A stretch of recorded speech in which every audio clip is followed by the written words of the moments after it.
안녕하세요, 구독자 여러분. 저는 평소 톡톡 채널 사연을 재미있게 듣고 있는 이제 40대에 접어든 아이 엄마입니다.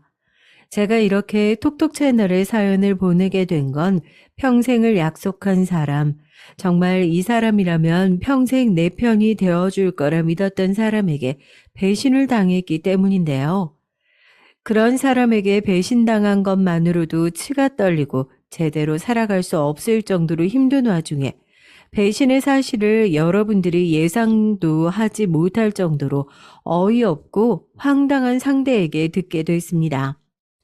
어디다가 말을 하기에도 쪽팔린 내용이라 몇 날 며칠을 울고 화내고 난리를 쳤었는데 제가 한 게 정말 옳은 일인지 구독자분들한테도 여쭤보고 싶어서요. 이렇게 사연을 제보하게 됐습니다. 요즘 이혼이 참 많죠.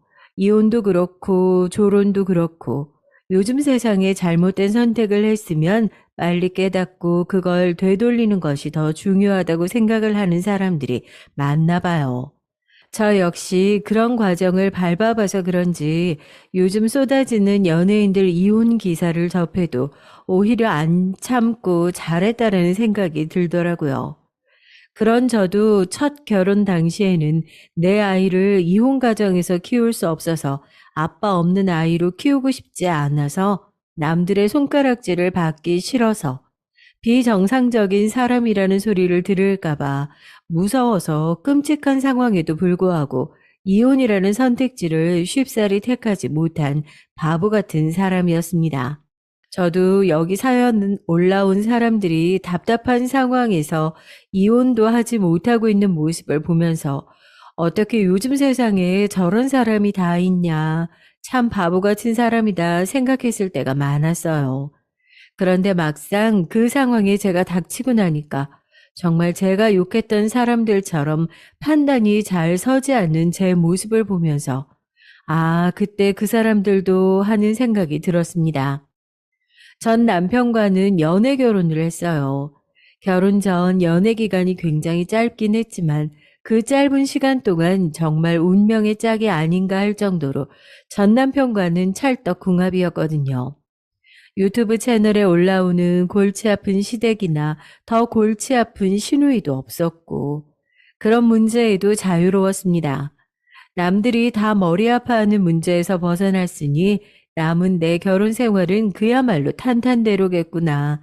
건방지게도 그런 생각을 했었네요. 여보, 나 임신했어. 정말 고마워. 정말 내가 드디어 아빠가 되는 거야? 결혼 생활을 유지한 지 1년이 조금 넘었을까요? 저희의 예정보다는 빠르게 아이 소식이 찾아왔습니다. 전 남편은 정말 사랑했었기 때문에 앞으로 살면서 소원을 질 부부관계도 이 아이가 끈끈한 줄이 되어 이어줄 거라고 생각했거든요. 그런데 웬걸, 그건 저의 아주 오만한 착각이었습니다. 아이를 갖고 나서 출산의 과정을 지나고 나니까 전 남편은 조금씩, 아주 조금씩 달라지기 시작했으니까요. 여보, 요즘 우리 너무 관계가 뜸하지 않아? 이제 우리 시연이 수면 교육도 다 끝났고, 혹시라도 난 당신이 아이 깰까봐 걱정해서 그러는 건가 해서.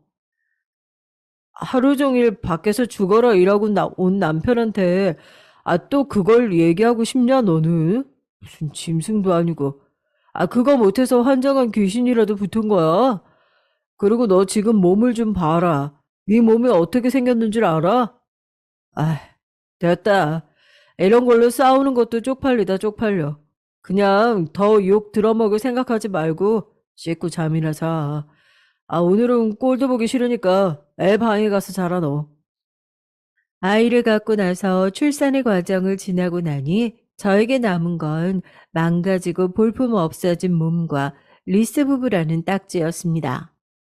임신 초기에는 그래도 꽤 관계가 있었던 것 같은데 시간이 지나면 지날수록 점점 더 관계는 뜸해지더군요. 처음엔 그게 오롯이 제 문제라고 생각했어요. 남편의 마음이 예전과 달라진 게 정말 달라진 제 몸 때문은 아닐까 바보 같은 착각을 했었네요. 출산 이후 골다공증이 의심될 정도로 몸이 크게 약해지고 아직도 비가 오면 손목이며 허리며 안 쑤시는 곳이 없는데 제대로 몸을 풀기도 전에 저는 헬스장부터 다녔습니다. 그땐 왜 그렇게 멍청했는지 남편의 마음을 돌리는 게 가장 첫 번째라고 생각했었거든요. 운동뿐이겠어요. 피부과에 가서 필러, 보톡스, 오만 시술들을 다 하면서 마음을 돌려보자고 했었습니다. 그런데 저를 향한 무시와 폭언은 날이 갈수록 심해졌고 뿐만 아니라 자기 아이를 포함해 가정에 대해 소홀해지는 게 저랑 관계가 없는 사람들이 봐도 보일 정도였으니까요. 남자에 미친 사람처럼 세상 천지 남편밖에 없는 사람처럼 살던 저를 정신 차리게 해주었던 건 친정엄마도 친구들도 아닌 식당 주인이었습니다. 하루는 남편이 집에 두고 간 서류가 있다면서 당장 가지고 회사로 오라고 수화기에 대고 고래고래 소리를 지르더군요. 마침 시간이 점심시간이라 저는 오랜만에 바깥바람도 쐴 겸 아이를 안고 남편 회사로 향했습니다. 남편은 눈에 띄게 당황해하면서 저희를 식당으로 데리고 가더라고요. 당신만 와서 서류나 빨리 주고 가면 되지. 아, 무슨 애까지 끌고 왔어. 점심시간이니까 같이 밥이나 함께 하면 되겠다 했지. 아, 그렇다고 서윤이를 집에 혼자 놔두고 올 수도 없잖아. 식당을 들어가는 내내 왜 애까지 대동하고 오냐면서 연신 투덜투덜하는 남편 입을 콱 쥐어받고 싶더라고요. 당연히 자기가 집에 서류를 두고 간 게 잘못이고 그거 해결해 주려고 움직이기도 쉽지 않은 제가 움직여줬으면 고맙게 생각해야 하는 거 아닌가요? 전 남편의 그런 배은망덕함을 빨리 깨달았어야 했는데 다 헤어지고 나서야 그래 걘 그런 놈이었지 하고 나중에 씹는 저도 참 웃기긴 해요. 어쨌든 고급 식당은 아니었고 회사 바로 앞에 있는 국밥집에 남편과 아이를 안고 있는 제가 들어갔습니다. 음식이 시켜서 나오고 뜨거운 뚝배기가 끓고 있는데도 전 남편은 그릇 한 번 치워줄 줄을 모르고 음식 한 번 받아줄 줄 모르는 그런 놈이었습니다. 제 남편이어도 한숨이 푹푹 나오는데 다른 사람들이 봤을 땐 오죽 꼴보기 싫어 보였겠어요. 보소 저거, 마누라가 애를 안고 있는데 손가락이 분질러지기라도 했대. 숟가락은 말짱하게 잘 만드는구만. 아이고. 아줌마, 식당에서 일하면 조용히 시킨 음식이나 주고 가세요. 남의 가정사 일일이 신경 쓰지 마시고. 내가 국밥집에서 훈수나 듣고 있을 그런 사람으로 보여요? 기가 막히네, 진짜. 아유, 왜 국밥집에서는 훈수도 못 둔답니까? 하는 꼴이 오죽 답답하니까. 아이, 나같이 국밥집에서 일하는 사람이 혀를 차지. 엄마, 아, 왜 또 손님이랑 싸우고 있어? 아이, 죄송해요. 제가 음료수라도 한 병 가져다가, 어머!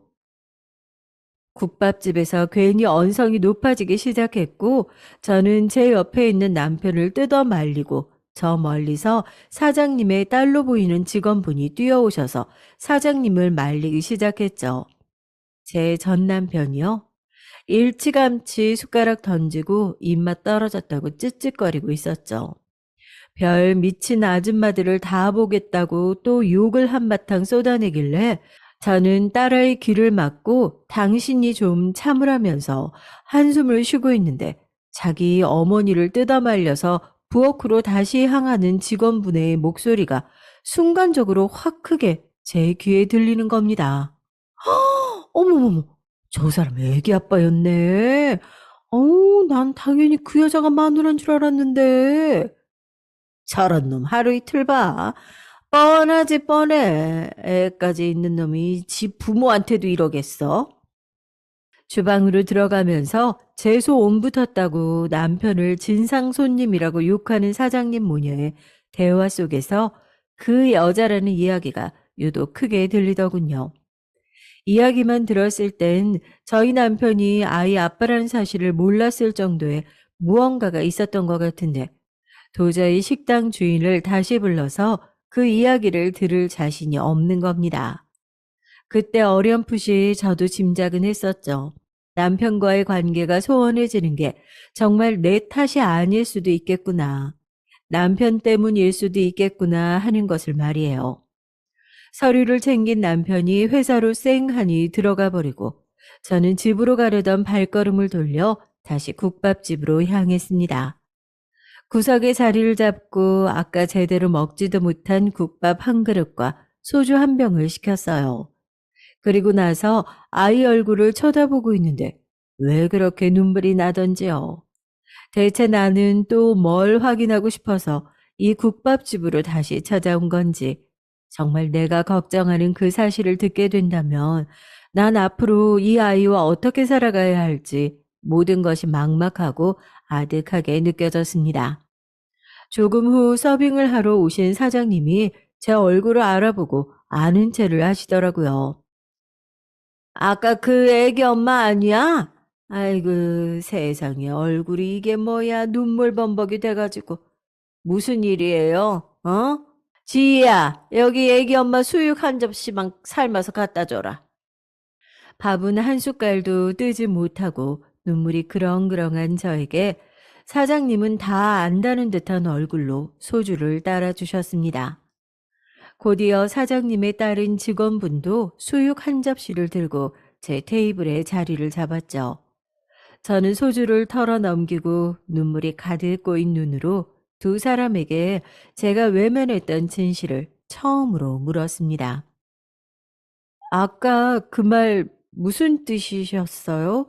다른 여자랑 제 남편이 같이 여기 온 적 있었나요?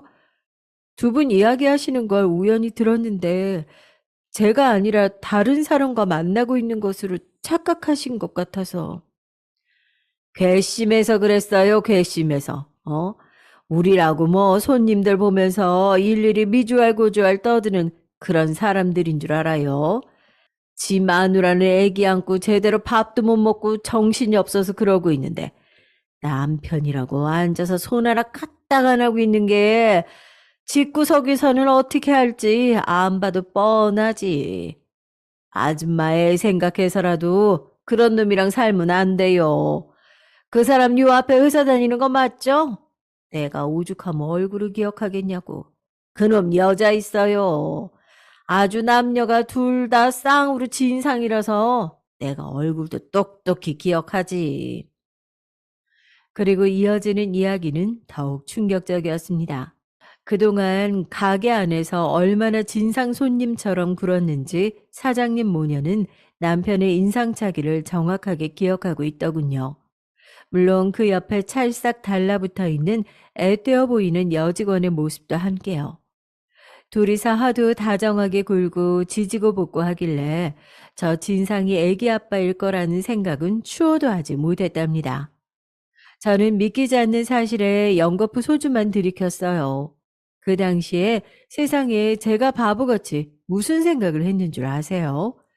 사장님 모녀가 하루에 보는 손님이 몇인데 그걸 설마 다 하나하나 기억을 하겠냐. 분명 두 사람이 내 남편과 비슷한 사람의 얼굴을 가진 진상 손님을 보고 착각해서 나에게 이런 말을 꺼내는 거다 하면서 믿지 않으려 했죠. 물론 알고 있었습니다. 하루에도 그렇게 수십, 수백 명의 얼굴을 보는 사람들이 얼굴을 기억할 정도면 얼마나 개차반이었길래 하는 걸요.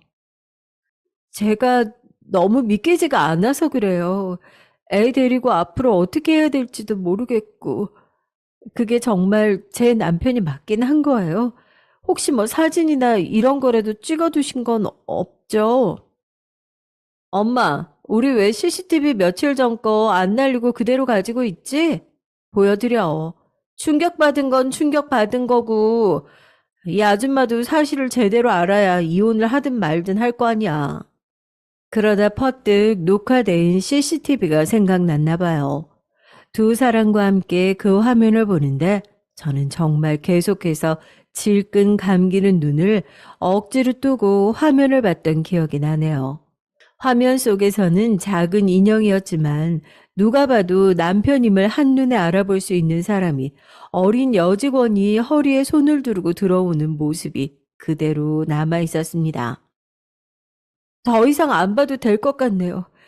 누가 봐도 제 남편이 확실해요. 아이고, 젊은 세대게 어쩜 좋아. 우리도 도와줄 수 있는 건 다 도와줄 테니까 혹시 남편이랑 이혼하고 갈 데 없으면 여기 와서 일해. 야물딱지게 살아야지. 지금부터라도 애 생각해서 절대 나쁜 생각해도 안 되고 이제부터 마음 굳게 먹어야 돼. 나도 이혼하고 얘 나 혼자 여기까지 키운 거야. 엄마가 물러터져서 이렇게 야무진 딸 키울 수 있겠어? 정신 똑바로 차리고, 어? 그날 남편이 집에 서류를 놓고 가지 않았더라면 제가 정말 아이를 어디다 맡겨두고 저 혼자 가서 서류만 휙 전해주고 왔더라면, 그때 그 국밥집이 아닌 다른 곳에서 점심을 먹었더라면 우연의 우연이 겹쳐져 제가 겔차방 같은 전 남편과 헤어질 기회를 하늘이 만들어주신 게 아닐까 하는 생각이 들더라고요.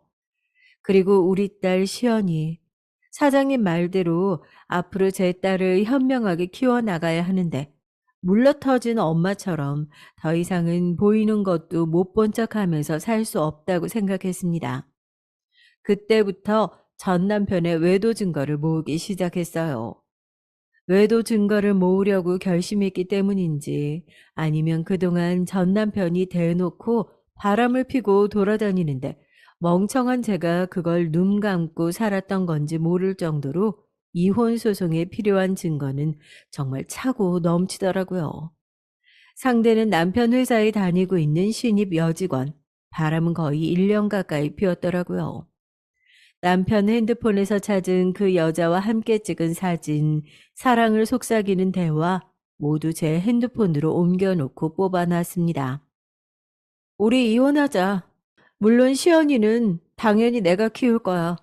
당신은 꼬박꼬박 양육비나 밀리지 말고 잘 보내. 설마 그런 말도 안 되는 여자가 우리 시연이 키울 거다. 그런 양심 없는 소리를 하진 않겠지? 그렇게 한 달 정도가 지나고 저는 남편이 신경 쓰지 않는 곳에서 변호사 선임부터 이혼에 필요한 모든 것들을 준비하기 시작했습니다. 그리고 나서 이혼 소송을 시작하겠다는 이야기를 밝혔죠. 큰 소리로 웃더라고요. 자기 미래가 어떻게 될 줄도 모르고. 야, 너 어디서 드라마를 많이 봐서 이혼 소송이 어디 쉬운 일인 줄 알아 본데. 너 그러다가 이 집에서 한 푼도 못 들고 네 딸이랑 같이 나란히 그지 마냥 쫓겨나는 수가 있어. 이혼? 네가 뭐가 있어서 이혼을 하는데? 그리고 넌 내가 바람핀 사실을 알고 나니까 미안하지도 않든. 대체 내가 뭘 잘못하고 내가 뭐가 부족해서 서방이 바람날까? 정상적인 사람이라면 그 생각부터 해보는 게 맞지 않냐? 이렇게 사방이 막힌 답답한 인간이니까 내가 바람이라지.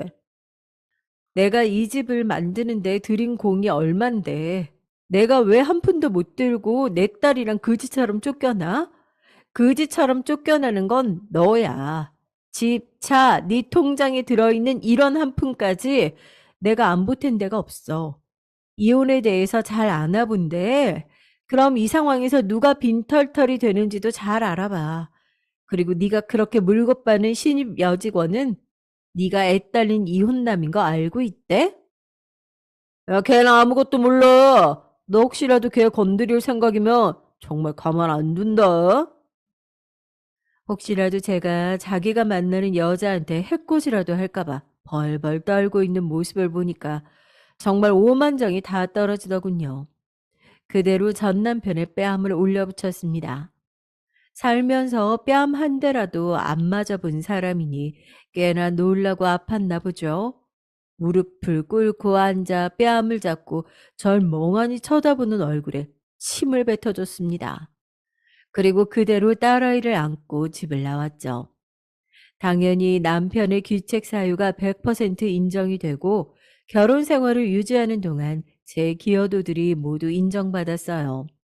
결혼 생활 동안 고생했던 것들에 비하면 정말 세 발의 피도 되지 않는 금액이었지만 그래도 그게 어딘가요? 이제 복수할 대상은 딱 하나. 아무것도 모르고 있을, 아니 알아도 모른 척할 새파랗게 어린 여직원뿐이었죠. 번호는 남편의 핸드폰에서 진작 보고 알고 있었어요. 나 조우석 씨 전 와이프예요. 한번 만나죠? 전 와이프라는 제 호칭에 정말 화들짝 놀라더군요. 만나서 실제로 본 여직원은 정말 앳되고 예뻤고 표독스러웠죠. 본인이 제 앞에 엎드려 싹싹 빌어도 모자랄 판에 독한 얼굴로 저를 내내 째려보고 있었으니까요. 뭐가 그렇게 억울해서 날 째려봐요? 아무리 어리고 개념이 없어도 이게 누가 봐도 내가 그쪽한테 사과받아야 할 상황인 거 모르나 보지? 저기요, 아줌마. 우리 오빠한테 얘기 많이 듣긴 했는데, 이렇게 뻔뻔하게 나오는 거 보니까 알겠네. 날 뭐 내 언녀라고 만들어서 매장시키고 싶어 이러나 본데, 난 우리 오빠가 곧 이혼한다고 얘기해줘서 그것도 다 알고 있었고, 결국 둘이 이혼한 거 아니에요? 오빠한테 그렇게 매달리면서 뭐라도 뜯어가려고 애걸복걸 하시니 결국 성공했나 보네. 야, 네가 개념 없이 먼저 말 꺼냈으니까 나도 개념 없는 전 와이프 연기 좀 해볼게. 네가 아무리 어리고 지금이야 머리에 총 맞은 것처럼 아무 생각도 안 들어서 지금 앞뒤 구분 못하고 그 입인지 모를 더러운 구멍에서 말을 막 쏟아내나 본데 너 이제 끝났어. 너네 부모님은 그렇게 곱게 키운 딸이 유부남 쫓아다녔던 거 알고 있니? 우리 부모님은, 우리 부모님은, 왜? 너도 부모님 얘기하니까 심장이 벌렁벌렁해? 나도 그렇거든. 나도 우리 딸이 있어. 딸 생각하면 내가 못할 게 없어. 너 잘못 걸린 거야. 내가 벌금을 얼마나 물고 깜빵을 가는 한이 있더라도 네 인생 박살낼 생각이거든. 네 부모님, 친구, 직장 동료, 네가 만나는 모든 사람들한테 미친 사람처럼 달라들어서 네 행실 그대로 얘기할 거야. 그제서야 전 남편의 내연녀도 상황 판단이 됐는지 테이블 아래 납작 엎드려서 벌벌 떨며 제 다리를 붙잡더라고요. 죄송해요. 제가 다 잘못했어요. 저희 부모님께만 이야기하지 말아주세요. 두 분 다 몸이 안 좋으셔서 이 얘기 듣고 나면 정말 쓰러지실지도 몰라요. 제가 시키는 건 뭐든지 할게요. 제발 부모님한테만 말하지 말아주세요. 부모님 아프시니까 집이 어려우니까 남자 하나 제대로 물어서 팔자 피려고 했나 본데 너 이제 그것도 끝이야. 내 전 남편 나한테 위자료 물어주다 그지 됐거든. 양육비도 꼬박꼬박 보내줘야 돼. 어쩌냐? 너 인생 펴보려는 계획 완전히 쪽난 것 같은데. 시키는 건 뭐든지 한다고 그랬지? 내가 시키는 건 딱 하나야. 그놈 사회에 절대 방생시키지 말고 네가 평생 데리고 살아야 된다. 네 예쁜 얼굴이 그놈이랑 살면서 하루하루 무너지고 망가지는 거 보면서 나랑 우리 딸 가슴에 칼 꽂은 거 평생 후회하면서 그렇게 살아야 돼. 아마 전 남편의 내연녀는 정말 돈만 보고 그렇게 달라붙었던 거겠죠. 제 이야기에 망연자실해서 바닥을 주먹으로 치면서 소리를 지르더라고요. 어쩌겠어요. 바보 같은 선택을 했으면 자기도 그 바보 같은 선택에 책임을 질 줄도 알아야죠. 저는 그 여자를 뒤로하고 새로운 인생을 위한 첫걸음을 내딛었습니다. 이혼을 할 당시에 많은 나이도 아니었고 제 입으로 얘기하기 조금 머쓱하기도 하지만 외모가 그렇게 나쁜 편도 아니었거든요. 그래서 그런지 주변에서 아이가 더 크기 전에 빨리 새로 결혼을 하는 게 어떻냐. 누구 소개를 받아봐라. 자기도 돌싱인데 자기 한번 만나볼 생각 없냐. 이런 이야기를 진짜 많이 들었습니다. 첫 결혼의 상처가 저한테도 너무 컸는지 쉽게 아물지 않더라고요. 연애를 하지 않았던 것도 아니에요. 저도 나이가 한창 청춘인데 왜 마음이 없었겠어요. 그런데 사귀고 나서 얼마 지나지 않으면 이 남자도 지금에서야 간이고 쓸개고 빼줄 것처럼 행동해도 결국 전 남편처럼 바람 피고 내 마음에 상처를 주지 않을까 하는 생각이 들어서 더 이상 마음이 가지 않더라고요. 그렇게 저한테 씻을 수 없는 상처를 남긴 전 남편을 하루도 빠짐없이 저주하고 증오했습니다. 전 정말 하루라도 빨리 좋은 사람을 만나 저희 시연이에게도 안정적이고 다정한 아빠를 만들어주고 싶다는 생각이 강했으니까요. 이혼을 하고 얼마 지나지 않아서 위자료와 양육비만 믿고 아무것도 하지 않을 수 있는 상황이 아니었기에 저는 저에게 남편의 외도 사실을 알려주었던 국밥집에서 일을 시작했습니다. 가정주부 생활이 길어지다 보니까 여러 군데 이력서를 넣어도 연락 오는 것이 하나도 없더라고요. 일한 지 얼마 되지 않아 전 남편과 내연녀를 딱 한 번 마주쳤었던 적이 없었냐고요? 딱 한 번 있었죠. 가게 앞 골목에서 남녀가 시끄럽게 싸우는 소리가 나서 나가보니 내연녀가 제 전 남편을 정말 복날 개 패듯이 패고 있더라고요. 대화 내용을 들어보니 아마도 저에게 준 위자료의 액수를 이제야 알게 된 모양이었습니다. 둘이 죽고 못 사는 사이처럼 굴더니 결국 저렇게 서로 찬밥 신세 취급을 하면서 못 죽여서 안달난 사람처럼 구는 걸 보고 속이 통쾌하기는커녕 구역질이 나더라고요. 가게에서 일을 오래 하지도 못했어요. 어떻게 보면 제가 전 남편의 외도를 처음 알게 된 공간이기도 하잖아요. 일을 하는 내내 옛날 생각이 나서 괴롭더라고요. 어쩌다가 전 남편 회사 사람들이 단체로 들어오기라도 하는 날이면 그 사람이 나를 보고 있지 않을까, 나한테 해코지라도 하지 않을까 심장이 벌렁거리고 이후에는 사원증만 봐도 심장이 쿵 하고 내려앉을 정도로 그 증상이 심해졌습니다. 자기는 지금 일을 할 때가 아닌 것 같다. 아직 마음의 상처도 다 아물지도 못했는데, 아유, 무작정 돈 벌겠다고 뛰어들면 이러다가 나중에 정말 큰일 치르는 거야. 우선 마음 잘 달래고, 그리고 나서 돌아와. 우리 딸이랑 나도 볼 때마다 미안해 죽겠어. 괜히 말 잘못 꺼내가지고 자기가 이렇게 힘들어하는 게 아닌가 싶고, 자기 다시 마음 괜찮아져서 돌아올 때까지 우리도 사람 더 안 뽑고 자기 자리 남겨둘 테니까 걱정하지 말고 마음의 상처 좀 아물면 다시 돌아와.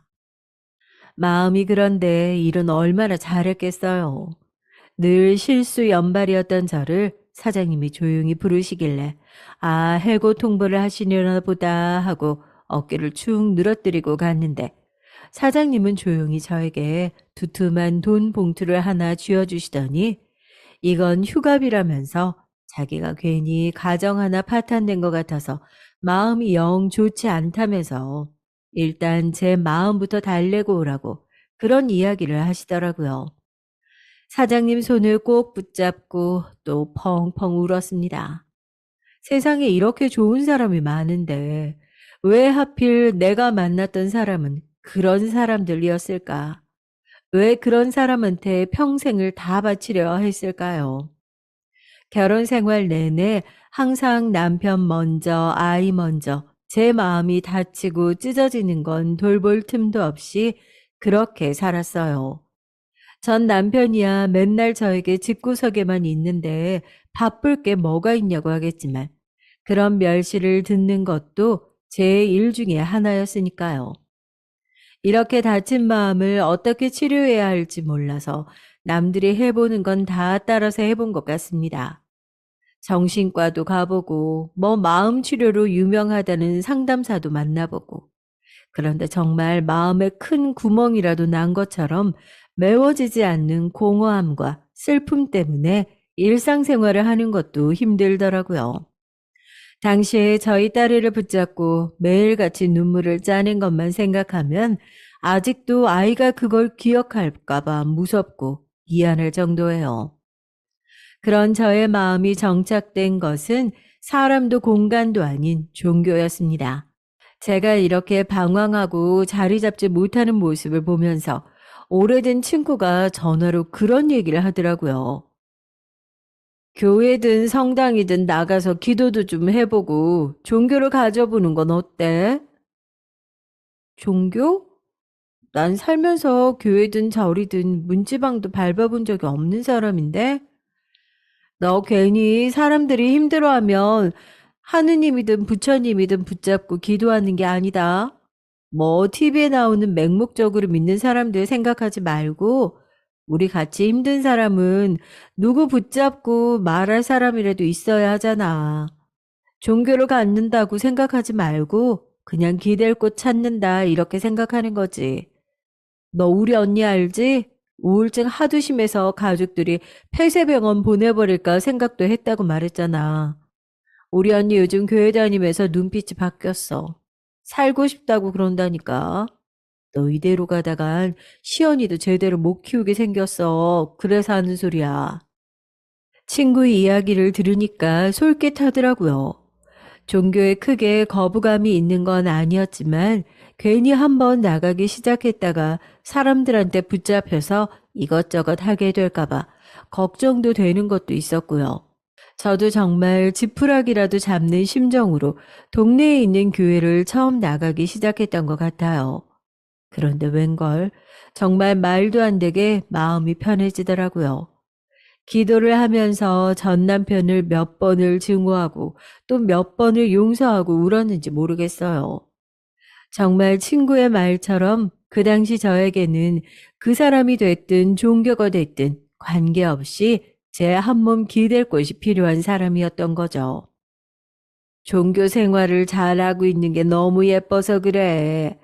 우리가 일요일에 예배 끝나고 나서 이 앞에서 차도 마시고 이야기도 하는 성경 모임 하고 있는데 어떻게 아가씨도 한번 나와보지 않을래? 시간 오래 쏟는 것도 아니고 교회 다니면서 친한 사람들끼리 다과회 한다 생각하고 가벼운 마음으로 한번 나와보면 좋을 것 같아서. 그렇게 일요일 예배를 마치고 나서 교회 사람들과 성경 모임까지 이어서 할 정도로 독실한 크리스천이 되어가고 있을 무렵 그곳에서 남편을 처음 만나게 됐습니다. 안녕하세요. 권 집사님 소개받고 들어오게 됐어요. 이상민이라고 합니다. 동네에 이사 온 지 얼마 안 되어서 아직 모르는 게 많아요. 잘 부탁드립니다. 집사님 옆집에 새로 이사 온 사람인데 동네에 연지 얼마 안 된 치킨집 사장님이라고 하더라고요. 또 친화력 좋은 집사님께서 교회도 나가고 사람도 만나보고 해야 한다. 동네 장사는 교회에서 다 된다. 이렇게 엄청 꼬신 모양이에요. 저도 사람인데 당연히 제 또래에 새로 들어온 남자분에게 눈길이 갔던 건 당연하죠. 그치만 뭐 잘 돼보려고 하거나 그런 마음은 추워도 없었어요. 오히려 관심을 보이고 적극적으로 대시하던 건 남편 쪽이었습니다. 이혼하신 지는 얼마나 되셨어요? 네? 갑자기 그게 무슨, 그리고 저 이혼한 건 또 어떻게 아셨어요? 제가 뜬금없이 너무 무례한 질문을 했죠. 머릿속으로 질문을 계속 한다고 했던 게 이게 긴장하니까 말이 또 이상하게 툭 튀어나가네요. 아니, 저도 돌싱이거든요. 사람들이 이혼했다고 보면 문제가 있는 거 아닌지 말을 안 해도 어떻게 짠한 눈으로 쳐다보는지 지긋지긋했는데 지우 씨는 그런 눈으로 안 보시길래 아, 나도 이해받는 사람이 있구나 반가워서 한 얘기였어요. 아, 돌싱이세요? 저 이혼한 거야 동네 사람들 다 아는데요. 저도 예민했어요. 돌싱이라는 공통 분모를 가지고 저희는 급속도로 가까워졌어요. 늦은 저녁에 아이를 재워놓고 집 근처에 있는 남편의 치킨집에 가서 가게 마감을 한 남편과 생맥주를 기울이면서 그동안 마음속에 쌓여왔던 답답함을 풀기도 하고 절대 다시는 남자에게 마음을 주지 않을 거다, 열지도 않을 거다. 그렇게 결심했던 게 남편을 만나면서 슬슬 무너지기 시작하더라고요. 왜 이혼을 했는지 물어봐도 돼요? 전 전 남편이 바람을 펴서 헤어졌거든요. 사실 그 뒤로 남자랑 이렇게 마주보고 얘기하는 것도 구역질 날 정도로 싫었는데 상민 씨는 정말 뭐라고 해야지? 저도 많이 편한가 봐요.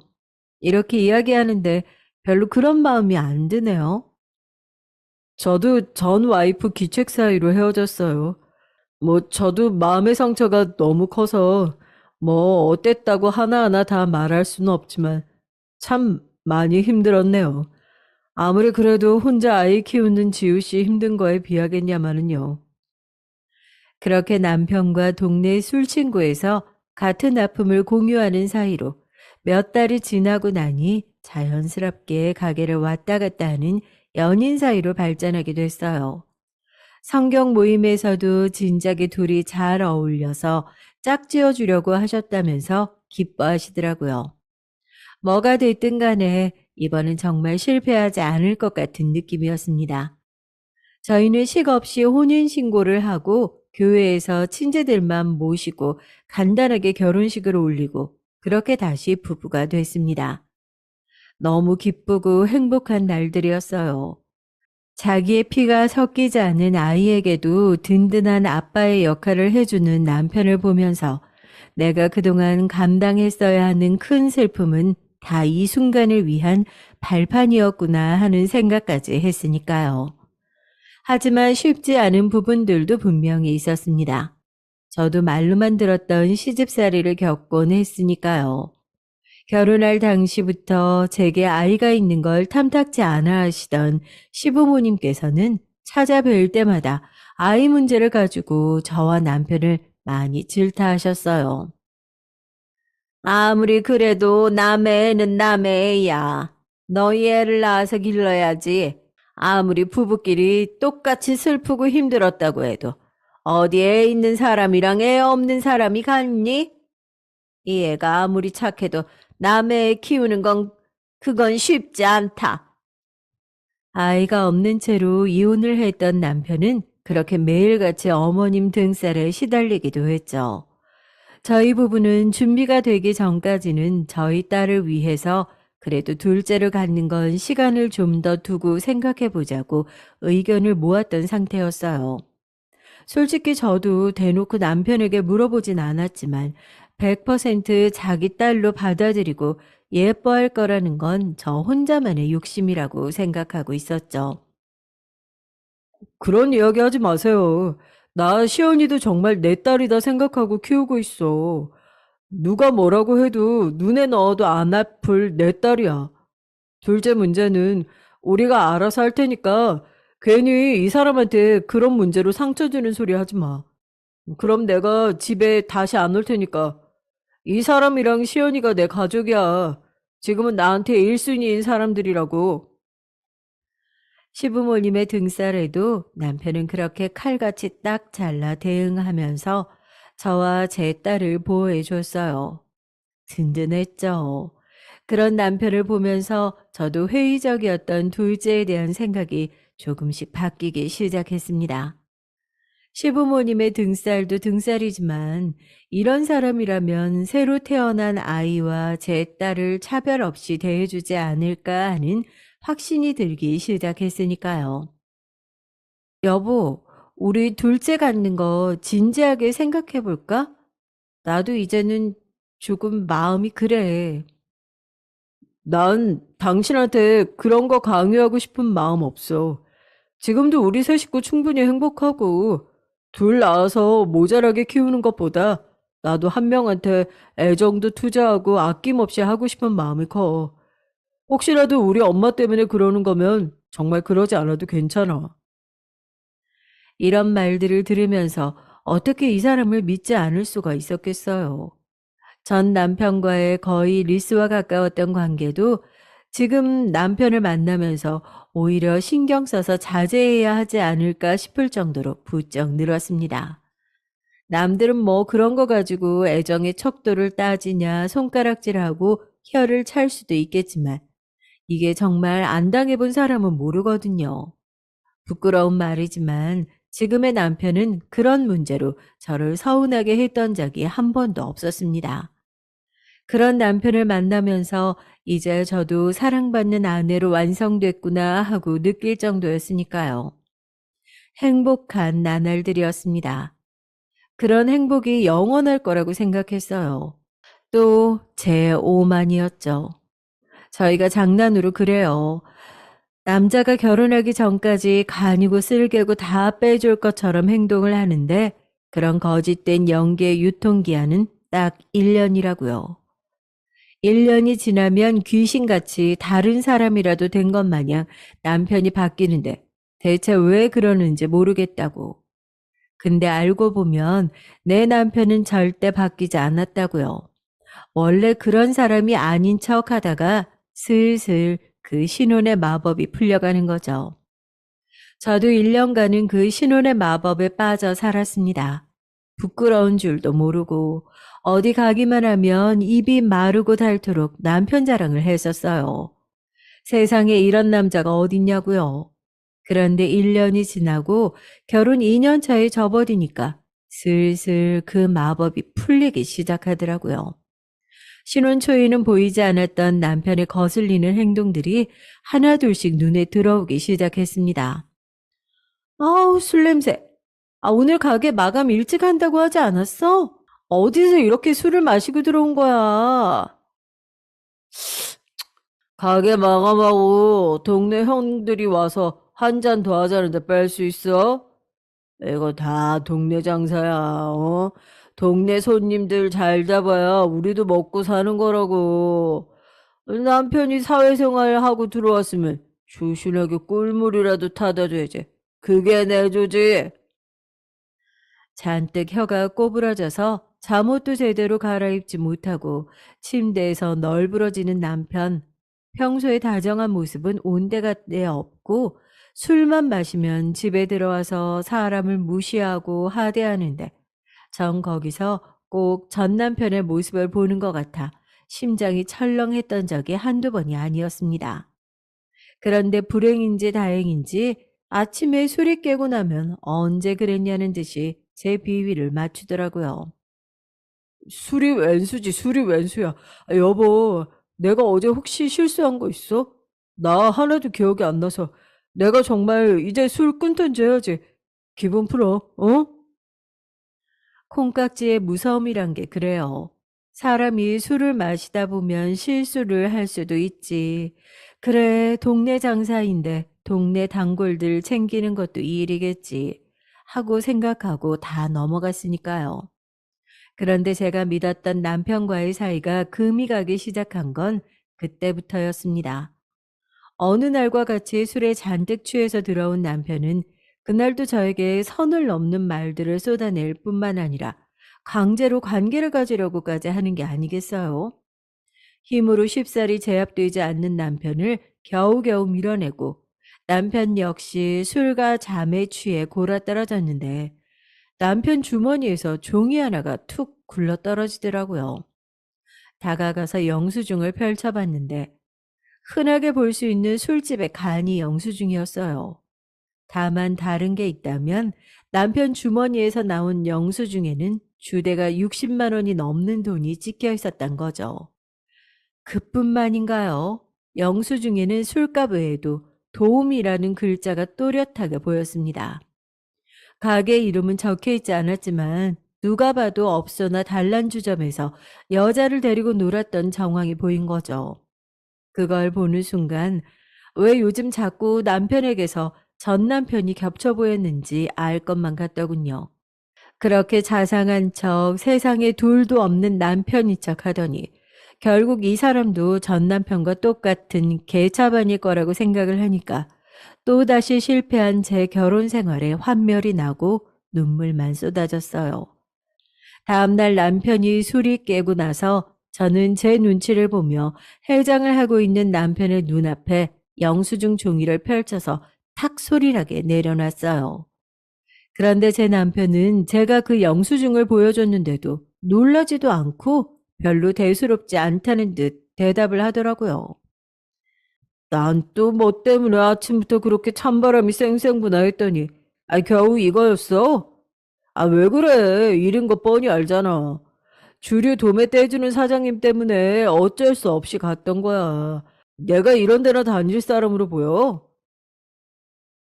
아무리 그래도 그렇지. 이런 데를 가면서 어떻게 나한테 한마디 얘기도 없을 수가 있어? 누가 봐도 단란주점인 게 뻔한데. 그리고 당신 어제 어땠는 줄 알아? 무슨 나를 술집 종업원 대하듯이 대했다고. 이런 데 다니면서 버릇이 그대로 나온 건 아니고? 아, 너 그거 비약이야. 아, 평소에 안 그러다가 왜 갑자기 이렇게 말도 안 되는 일로 집착을 하고 사람 피를 말려. 내가 분명히 접대 때문에 다녀온 거라고 말했지. 더 얘기할 필요 없어. 거기 서서 하지도 않은 일 계속 해물을 생각이면 나 먼저 일어난다. 오히려 자기가 오해를 받아서 더 기분 나쁘다는 식으로 인상을 팍 쓰고 자리를 박차고 일어나는데 벙찌더라고요. 이게 뭔가 싶어서요. 순간적으로 내가 잘못한 건가? 라는 생각이 잠깐 들기도 했어요. 오히려 지금 그렇게 불같이 화를 내야 할 사람은 저인데 선수를 뺏긴 기분이더라고요. 그 이후에도 남편의 잘못된 행동들은 고쳐질 기미가 보이지 않았습니다. 저는 24시간 항상 온몸에 털이 쭉 뼈살 정도로 긴장을 하면서 하루하루 살고 있는 기분이었어요. 마치 살얼음판을 걷는 기분이요. 언제 어디서 남편의 잘못된 행동을 깨닫게 될지 모른다는 불안감에 휩싸여서 살았던 것 같습니다. 그리고 남편의 가면이 벗겨지는 날은 생각보다 빠르게 다가왔어요. 평소보다 다를 것 없이 술에 취한 남편이 양말도 벗지 못하고 골아 떨어지고 저도 양말만 겨우겨우 벗기고 방 안에 진동하는 술 냄새를 피하려고 거실로 나가는데 핸드폰 진동이 울리더라고요. 협탁 위에서 남편의 핸드폰이 빛과 진동을 내면서 몇 번 울리고 한 3번 정도 전화가 울리고 나더니 문자가 도착했다는 알림음이 울리더라고요. 사람이라면 너무 궁금할 수밖에 없는 상황이잖아요. 평소에 남편의 핸드폰을 볼 생각도 하지 않았는데 그날따라 이상하게 저걸 꼭 확인해야만 할 것 같다는 생각에 사로잡혀서 천천히 다가갔습니다. 야, 넌 전화도 안 받아? 위자료 왜 안 보내는데? 너랑 이제 더 이상 더러운 꼴 보기 싫으니까 내일까지 당장 입금해. 위자료라는 단어를 보자마자 또 한 번 심장이 쿵 내려앉았죠. 직감적으로 알 수 있었습니다. 남편의 전 와이프에게 온 문자라는 걸요. 그런데 이상하죠. 남편은 이혼의 귀책 사유가 100%전 와이프에게 있어서 깔끔하게 헤어질 수 있었다고 했는데 갑자기 위자료 얘기라뇨. 혹시나 하는 마음에 저는 제 핸드폰을 들고서 전 와이프의 번호를 빠르게 저장했습니다. 남편은 몇 번 뒤척이더니 다시 조용히 잠들더군요. 그리고 텅 빈 거실에 나와 앉아 한참을 고민했습니다. 이 판도라의 상자를 열어볼 것인지 말 것인지에 대해서요. 옛날에 저였다면 상상도 못했을 일이죠. 그런데 이제는 그러지 말자고 다짐했습니다. 설령 내가 한 선택이 잘못됐다고 하더라도 빨리 깨닫고 되돌릴 수 있을 때 되돌리는 것이 유일한 방법이라는 것을 알았으니까요. 다음날 남편이 출근하고 저는 어제 그 번호로 전화를 걸었어요. 몇 번의 신호음이 가고 남편의 전 와이프일 여자분이 전화를 받더라고요. 저 이상민 씨 현재 와이프예요. 어제 저녁에 보내신 문자 관련해서 물어보고 싶은 게 있어서 잠시 만나실 수 있을까요? 전화를 들고 있는 손이 덜덜 떨리더라고요. 어제 문자를 확인했다는 이야기를 하니 상대방도 수화기 너머로 한참 동안 말이 없다가 본인이 주소를 찍어줄 테니 그 카페에서 보자는 이야기를 하고 전화가 끊어졌습니다. 머릿속이 새하얘진 상태로 아이를 친정에 맡기고 약속 장소로 나갔죠. 거기엔 저 못지않게 지쳐 보이는 표정의 여자가 커피를 홀짝이며 앉아 있더라고요. 저, 안녕하세요. 전화했던 사람이에요. 갑자기 만나 뵙자고 해서 불편하셨을 텐데 선뜻 나와주셔서 감사합니다. 아니에요. 저도 하고 싶은 얘기도 있었고, 마침 잘 됐어요. 그렇게 말없이 마주 앉아 커피를 홀짝이고 있던 저희 둘은 누가 할 것도 없이 어제 문자 이야기를 하면서 입을 뗐어요. 사실 사연을 듣고 계실 여러분들도 그렇고 어느 정도 예상한 내용이겠지만, 네, 저희 남편 이혼의 귀책 사유는 전 와이프가 아닌 100% 저희 남편에게 있었답니다. 여자의 적은 여자라고 하죠. 난 그 이야기 안 믿어요. 솔직히 그 사람과 더 엮이고 싶은 마음도 없었는데 그쪽 안쓰러운 마음에 오늘 이 자리도 나왔던 거예요. 그 사람에 대해서 얼마나 알고 있어요? 이혼을 왜 했다고 하던가요? 너무 대놓고 말하기도 죄송스럽긴 하지만 전 와이프 귀책 사유로 헤어졌다고 그러더라고요. 허, 참, 그 자식 그거 다 거짓말이에요. 당시에 소송까지 가려다가 어차피 소송을 해도 위자료 한 푼 받을 수 없는 빈털털이라 그냥 이 꽉 깨물고 위자료 명목으로 합의금만 받고 협의 이혼 절차 밟자고 제가 먼저 제안했던 거였어요. 합의금도 자기는 일시불로 줄 수가 없는 상황이다. 이혼하고 나서도 매달 분할로 보내주겠다 약속해놓고 지금 1년 가까이 입금하지 않아서 그것도 법적 절차 밟으려고 어제 문자로 최후 통첩 날린 거였고요. 오로지 믿기지 않는 이야기들 뿐이었습니다. 제가 본 남편의 모습은 대체 무엇이었을까요? 커피 한 잔 넘기지 못하고 커피잔을 달달 떨리는 손으로 붙잡고 있는 저를 보며 남편의 전 와이프는 말없이 제 손에 손을 얹더군요. 같은 여자로서 너무 불쌍하고 짠해서 알려주는 거예요. 최근에 산부인과 가서 검진 받아본 적 있어요? 가서 검사 한번 받아봐요. 알코올 중독의 손찌검에 여자는 또 얼마나 많은지 셀 수가 없을 정도예요. 생활비는 그쪽이 직접 관리해요? 주는 돈만 받아서 생활하는 거 아니죠? 직접 관리하는 거 아니면 남편 명의로 된 통장 한번 쭉 봐봐요. 아마 자기 유흥비 명목으로 쓸 비자금 통장 하나 만들어 놨을 테니까. 주류 대금은 밀려도 아가씨 만나러 가는 일정은 절대 안 밀리는 사람이에요, 그 인간.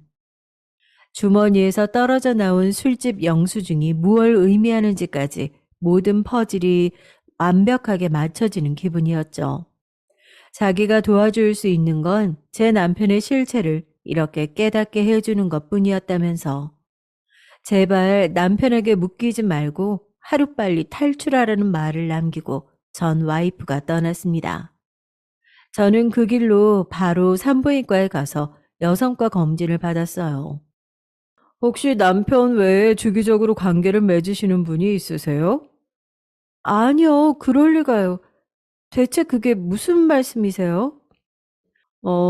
말로 설명드릴 건 아닌 것 같고 이거 한번 보시겠어요?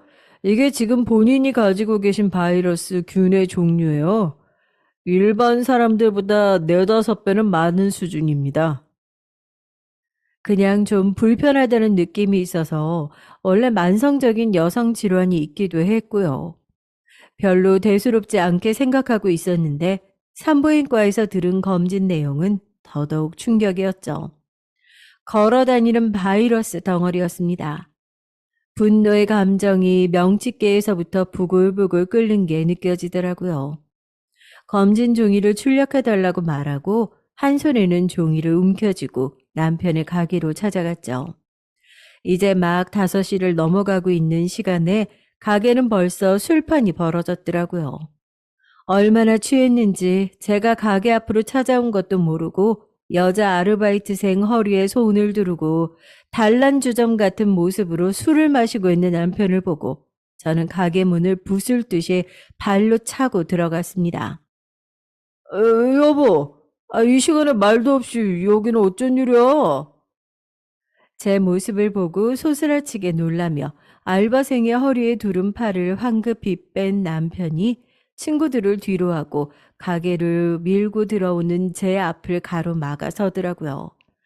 저는 산부인과 검사지를 그대로 손에 쥔 채로 남편의 따귀를 세게 후려 갈겼습니다. 얼마나 세게 때렸는지 제 손이 다 얼어라고 고개가 돌아간 남편은 휘청하더니 테이블을 붙잡고 저를 쳐다보더라고요. 이게 지금 뭐 하는 짓이야? 나 일하고 있는 거 안 보여? 갑자기 미친 거야? 아, 이게 무슨 행패야? 너 같은 거랑 둘째 만들 생각을 한 내가 미친년이지. 아니, 이제서라도 알아서 우리 딸 계속 지킬 수 있어서 얼마나 다행인지 모르겠다. 계집 애들을 얼마나 끼고 다니길래 의사 선생님도 기겁을 하더라. 나처럼 이렇게 바이러스 많은 사람 처음 본다고. 업소에서 일하는 여자인 줄 알았겠지. 그렇게 뻔질나게 다니는 건 네 놈인데 말이야.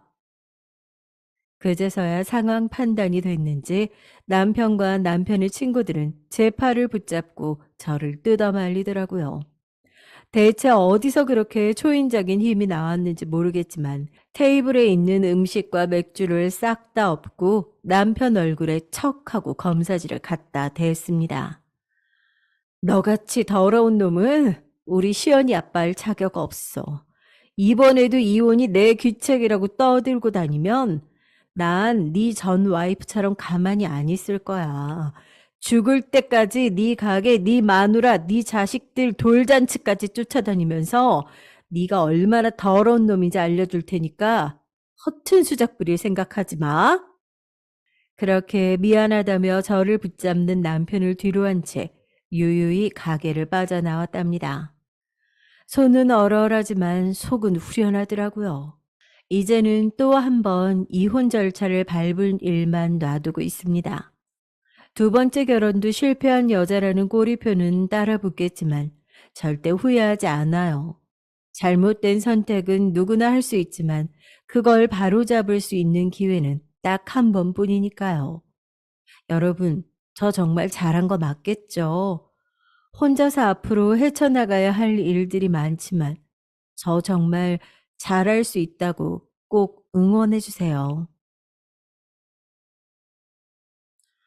저는 결혼해서 아들 하나, 딸 하나 이렇게 키우고 있답니다. 오빠는 부모님께서 권해주신 선에 나갔다가 만났어요.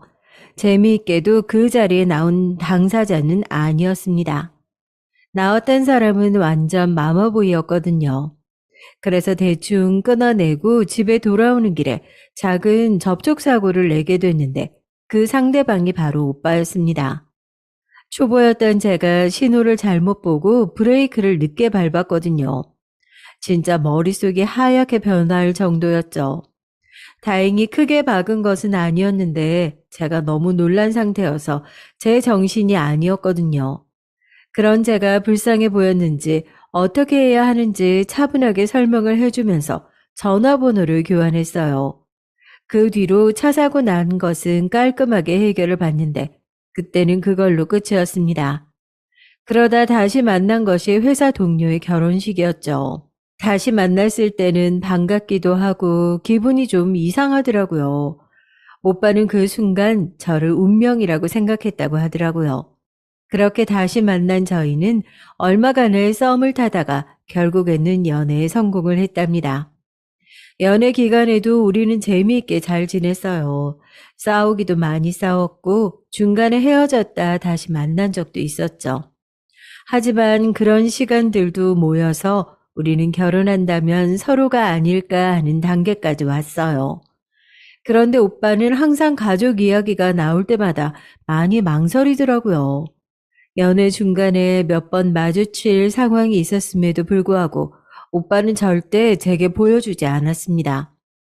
그래서 저는 엄청난 비밀이 숨겨진 것은 아닐까 상상을 하기도 했어요. 혹시 엄청난 재벌집 아들인가? 아니면 그 반대로 찢어지게 가난한 집 아들인가? 아니면 출생의 비밀이 있는 건 아닌가? 오죽하면 그런 드라마에서나 볼 법한 상황들을 상상했겠어요.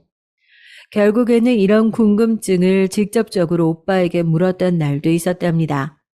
제 이야기를 들은 오빠는 미친 듯이 웃음을 터뜨렸어요. 그러면서 어떻게 그런 생각을 하느냐고 했죠. 그리고는 제발 드라마 좀 적게 보라고 하면서 한동안 저를 놀려먹기도 했습니다. 오빠는 제게 딱히 그런 비밀이 있는 건 아니라고 했어요. 사실 내가 아버지랑 사이가 좀 나빠. 아, 좀 넘는다. 오빠는 한참을 망설이다가 굳은 얼굴로 어렵게 입을 열었습니다. 편견을 심어주고 싶진 않은데 우리 아버지가 물욕이 좀 심해. 그리고 사람을 돈으로 평가하는 경향도 있으시고 나는 네가 그런 점에서 상처받는 순간이 올 것 같아서 마음에 걸려. 저는 오빠의 이야기를 듣고 요즘 무력 없는 사람이 어디 있다고 이렇게까지 말하는 걸까 싶었죠. 돈을 가지고 사람을 평가하는 것도 마찬가지고요. 흔하게 볼 수 있지 않을까 했어요. 하지만 오빠는 내가 무엇을 상상하던 그 이상이 될 것이라고 하더군요. 그래서 오빠는 그런 아버지라서 나와 결혼 안 할 거야? 그냥 연애만 이렇게 하자고? 아니, 결혼을 하고 싶지. 그럼에도 난 걱정이 된다는 거지. 너 힘들까 봐. 결혼한 언니들이 그러는데 시댁에서 내 편 되어줄 수 있는 사람은 남편뿐인데 그 남편이 남의 편이 아니라 진짜 내 편이면 살만하다고 하던데? 나야 언제나 네 편이지. 그건 진짜 약속할 수 있어. 저는 그럼 괜찮을 것 같다고 말했습니다. 오빠는 시어머님이 어떤 이야기를 하더라도 참을 필요 없다고 하면서 자기가 뒤에 있어주겠다고 든든하게 말했죠. 저라고 말도 안 되는 소리에 고분고분할 성격은 아니었으니까 우리 둘이라면 잘 헤쳐나갈 수 있다고 자신했어요. 오빠네 집으로 인사를 드리러 갈 때 저는 어떤 것을 가져가야 할까 고민을 많이 했죠. 인터넷에 보니까 꽃다발이 무난하다고 하더라고요. 그래서 저는 꽃다발과 함께 시아버님이 좋아하신다는 와인을 하나 챙겨갔습니다. 살짝 이름 있는 것으로 준비했어요. 오빠에게는 남동생과 여동생이 하나씩 있었는데 그날은 남동생만 있더라고요. 저는 초대해 주셔서 감사하다는 인사와 함께 준비해간 선물을 내밀었죠. 시아버님께서는 와인 보는 눈이 있다고 하시면서 만족스러운 웃음을 보이셨습니다. 시어머님은 웃으시면서 꽃다발이 예쁘다고 칭찬해 주셨고요. 그리고 저를 빠르게 훑어보셨어요. 여자라면 공감하시는 분들 계실 텐데요. 왜 상대방이 어디 옷을 입었고 가방은 어떤 브랜드를 들었는지 엄청 빨리 체크가 가능하잖아요. 딱 그런 느낌이었습니다. 저는 좀 더 옷을 신경 써야 하나 고민이 잠시 들었어요. 저는 되도록 튀지 않는 선에서 무난하다고 보일 정도로 챙겨 입고 왔었거든요. 브랜드는 둘째치고 말이죠. 시어머님은 관찰이 끝나셨는지 묘한 표정을 지으시며 자리를 권해주셨고요. 식탁에 자리를 잡고 앉았는데 엄청 긴장되더라고요. 오빠는 제가 좋아할 만한 음식들을 제 앞에 놔주면서 긴장 좀 풀라고 하더라고요. 그런데 어디 그게 마음대로 되나요? 젓가락질 참 예쁘게 하는구나. 갑자기 시어머님께서 제 손을 보고는 웃으면서 말씀하셨어요.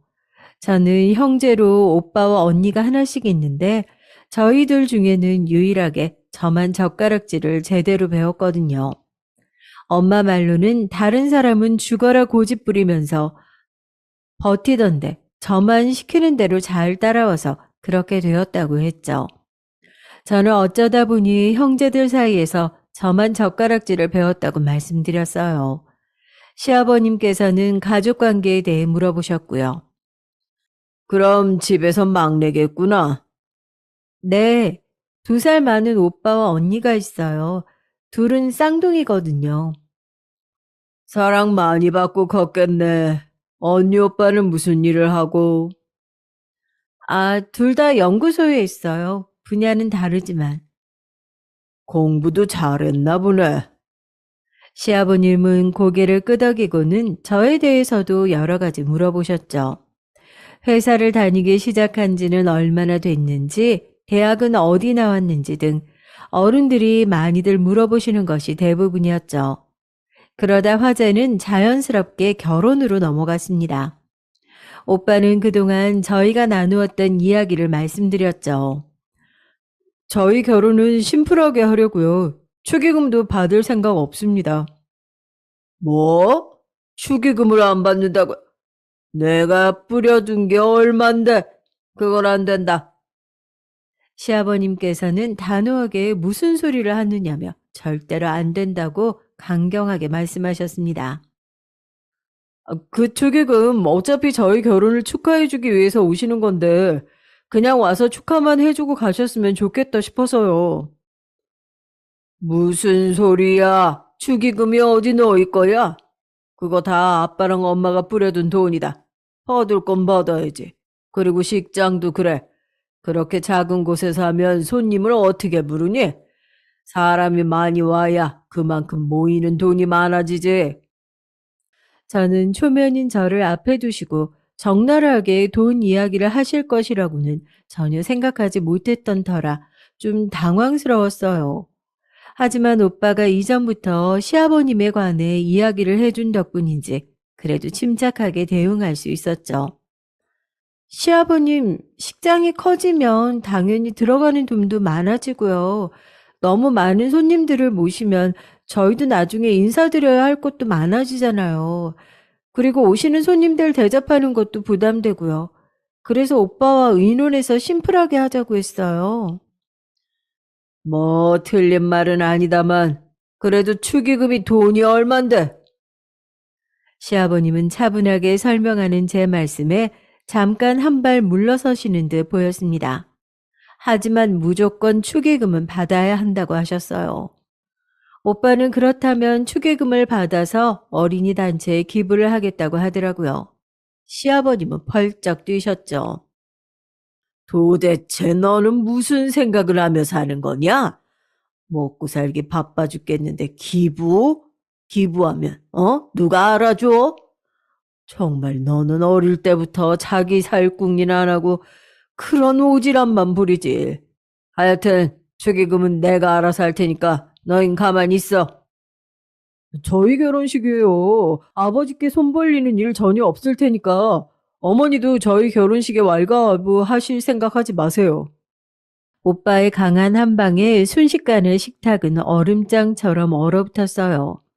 가만히 듣고 계시던 시어머님께서는 좋은 날에 굳이 언성 높일 필요가 있겠냐고 하시면서 중간에서 어떻게든 분위기를 수습하려고 하셨죠. 시아버님께서는 불만 섞인 표정을 하셨지만 나중에 따로 이야기를 하자고 하셨습니다. 이후부터 저는 밥이 코로 들어가는지 입으로 들어가는지 알 수가 없겠더라고요. 식사가 끝나고 시어머님을 따라 주방으로 들어가면서 도와드리겠다고 말씀을 드렸어요. 시어머님께서는 손님으로 왔는데 뭐하러 여기에 들어오느냐고 하셨지만 제가 계속 돕고 싶다고 하니 그런 마른 행주로 그릇만 닦아달라고 하셨죠. 아까 아버지가 하신 말 너무 마음에 담지 마라. 네? 아, 축의금 얘기요? 준이한테 들었겠지만 원래 그런 분이셔. 적당히 둘이서 잘 이야기해서 해결 봐. 저는 큰 소리 나지 않도록 중간에서 잘 해보겠다고 말씀드렸어요. 시어머님께서도 웃으시면서 잘 해보라고 하시더라고요. 주방은 이렇게 편안한 분위기가 흘러가고 있었지만 거실은 아니었죠. 여전히 오빠와 시아버님은 의견 차이를 좁히지 못하고 대립 중이었거든요. 솔직히 어디 하나가 포기하지 않는 한 의견이 좁혀질 리 없는 문제였습니다. 결국 결론은 짓지 못한 상태로 저는 그 살벌한 곳을 나왔답니다. 결혼 준비에 들어가자 시아버님은 세세한 것까지 엄청 신경을 쓰셨어요. 좋게 말하면 말이죠. 대부분 예물을 할 때는 부부가 가거나 시어머님과 많이 간다고 하는데 그 자리에 시아버님도 나오셨더라고요. 시어머님께서는 손가락이 예뻐서 뭐든 잘 어울리겠다고 하면서 들뜬 목소리로 제게 이것저것 권하셨죠. 그러면 시아버님께서 가만히 보고 계시다가 별로라고 하시기도 했고 다른 것이 더 잘 어울린다고도 하셨죠. 이렇게 들어보면 정말 신경을 많이 쓰신다고 생각하실 수도 있는데요. 시아버님이 반대하던 것들은 하나같이 가격대가 높은 것들이었습니다. 결국 시아버님 마음에 제일 든다고 하셨던 것은 보석상 사장님도 고개를 저을 정도로 촌티 팍팍 나는 제일 저렴한 반지였죠. 뒤늦게 온 오빠는 시아버님이 골라두신 반지를 보고는 인상을 팍 쓰고 아까 시어머님께서 너무 잘 어울린다고 했던 것을 귀신같이 골라내더라고요. 뭐하러 이런 것에 비싼 돈을 들여? 이게 제일 낫다. 세아가 이걸로 해라. 아버지는 왜 오셨어요? 예물은 저희가 알아서 할 텐데요. 알아서 하기는 무슨. 내가 알아봤으면 어쩔 뻔했냐? 허영에 들떠서 택도 없는 것들을 했겠지. 저는 시아버님이 말씀하신 택도 없다는 것의 의미를 금방 이해하지 못했어요.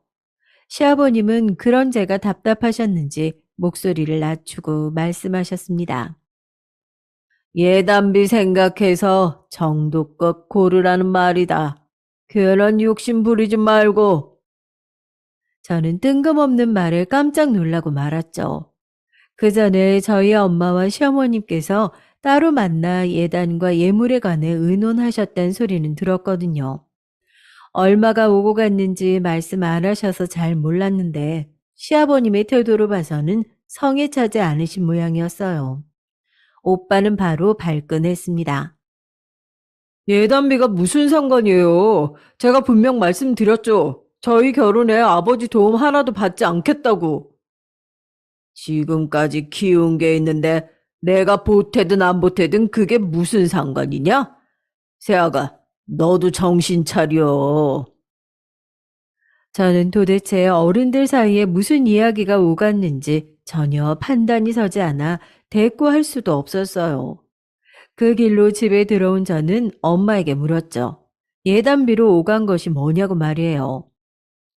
아니, 너희가 우리 도움 안 받고 너희끼리 모은 돈으로 한다며. 아무리 그래도 그건 아닌 것 같다고 서로 이야기가 돼서 그냥 예물 주고받는 선에서 끝내자고 했는데, 아니, 사돈은 너 반지랑 목걸이 해주시고 우리가 반지랑 시계 하고. 왜? 저는 시아버님이 하신 말씀을 그대로 이야기했죠. 엄마는 어이없다는 표정을 지으시면서 무슨 이런 경우가 다 있냐고 화를 내셨습니다. 당장이라도 안사돈과 만나 이야기를 하겠다고 말이죠.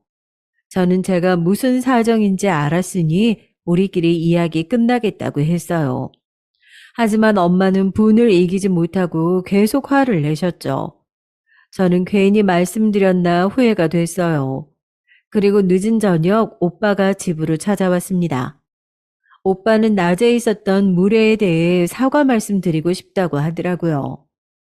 오빠에게는 따로 이야기한 것도 없는데 어떻게 알고 왔는지 깜짝 놀랐습니다. 나도 집에 가서 상황 알아봤지. 그 자리에서 네가 아무 말도 안 하고 있던 것으로 봐서 너도 상황을 알아봤겠다 싶어서. 그래서 왔어. 우리 집은 내가 해결해 봤어. 그러니까 신경 안 써도 괜찮아. 괜히 시아버님이랑 싸운 거 아니고? 오빠는 대답을 피하면서 부모님께 심려를 끼쳐드려 죄송하다고 하고는 예물은 오늘 본 것으로 하자고 하더군요. 저는 알겠다고 하고 그냥 넘어갔어요.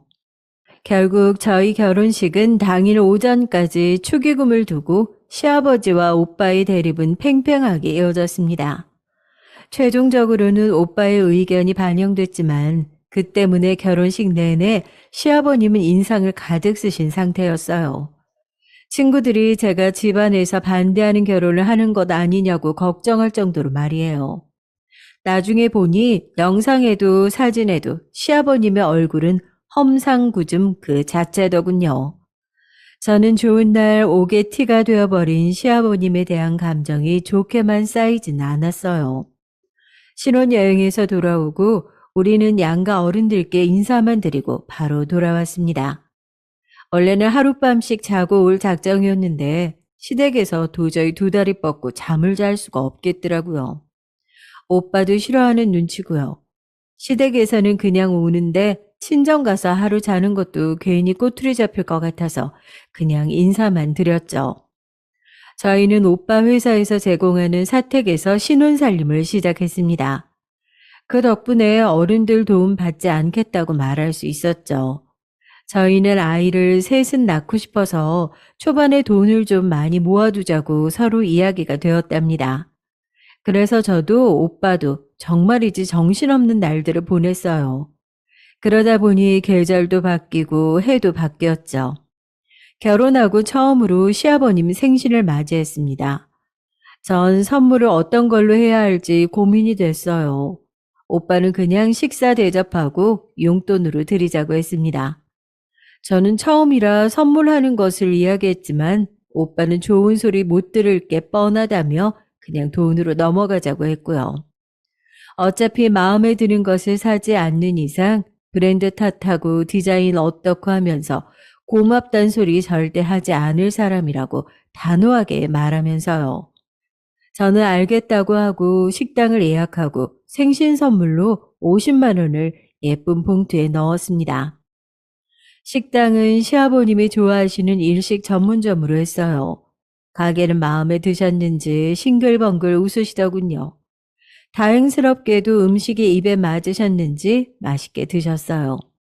정말 오랜만에 느껴보는 평화 같았죠. 매번 이렇게 모이면 오빠와 시아버님의 말다툼으로 살벌했거든요. 도련님과 아가씨도 오빠와 시아버님을 곁눈질하며 안심한 기색이 역력했습니다. 식사가 끝날 때쯤 오빠는 짧게 생신 축하드린다는 말과 함께 용돈 봉투를 드렸어요. 시아버님은 그 자리에서 바로 확인을 하시더라고요. 그리고는 돈을 꺼내어 세기 시작하셨습니다. 시어머님이 집에 가서 보시라고 하셨지만 들은 척도 하지 않으셨죠. 50? 지금 생일 선물이라고 하면서 주는 게 겨우 50이냐? 시아버님 한마디에 방금까지 좋았던 분위기가 한순간에 얼어붙었습니다. 왜요? 적으십니까, 50이? 아니, 세아가, 너는 결혼해서 처음으로 맞는 시아버님 생신에 고작 50 넣고 입 박는 거냐? 아버님, 50이 고작은 아니잖아요. 그 돈이면 아버님 용돈 쓰시기에 충분하실 것 같은데 작으세요? 작으세요? 50을 누구 코에 붙이라고 줘? 이거 가지고 뭘 사라고? 에휴, 생각하는 게 딱 거기지. 아버님 필요한 게 뭔지 모르지만 어지간한 것은 살 수 있을 것 같은데 혹시 아버님 원하시는 게 따로 있으세요? 아버님은 봉투를 대충 지갑에 넣으시더니 저를 보며 말씀하셨습니다.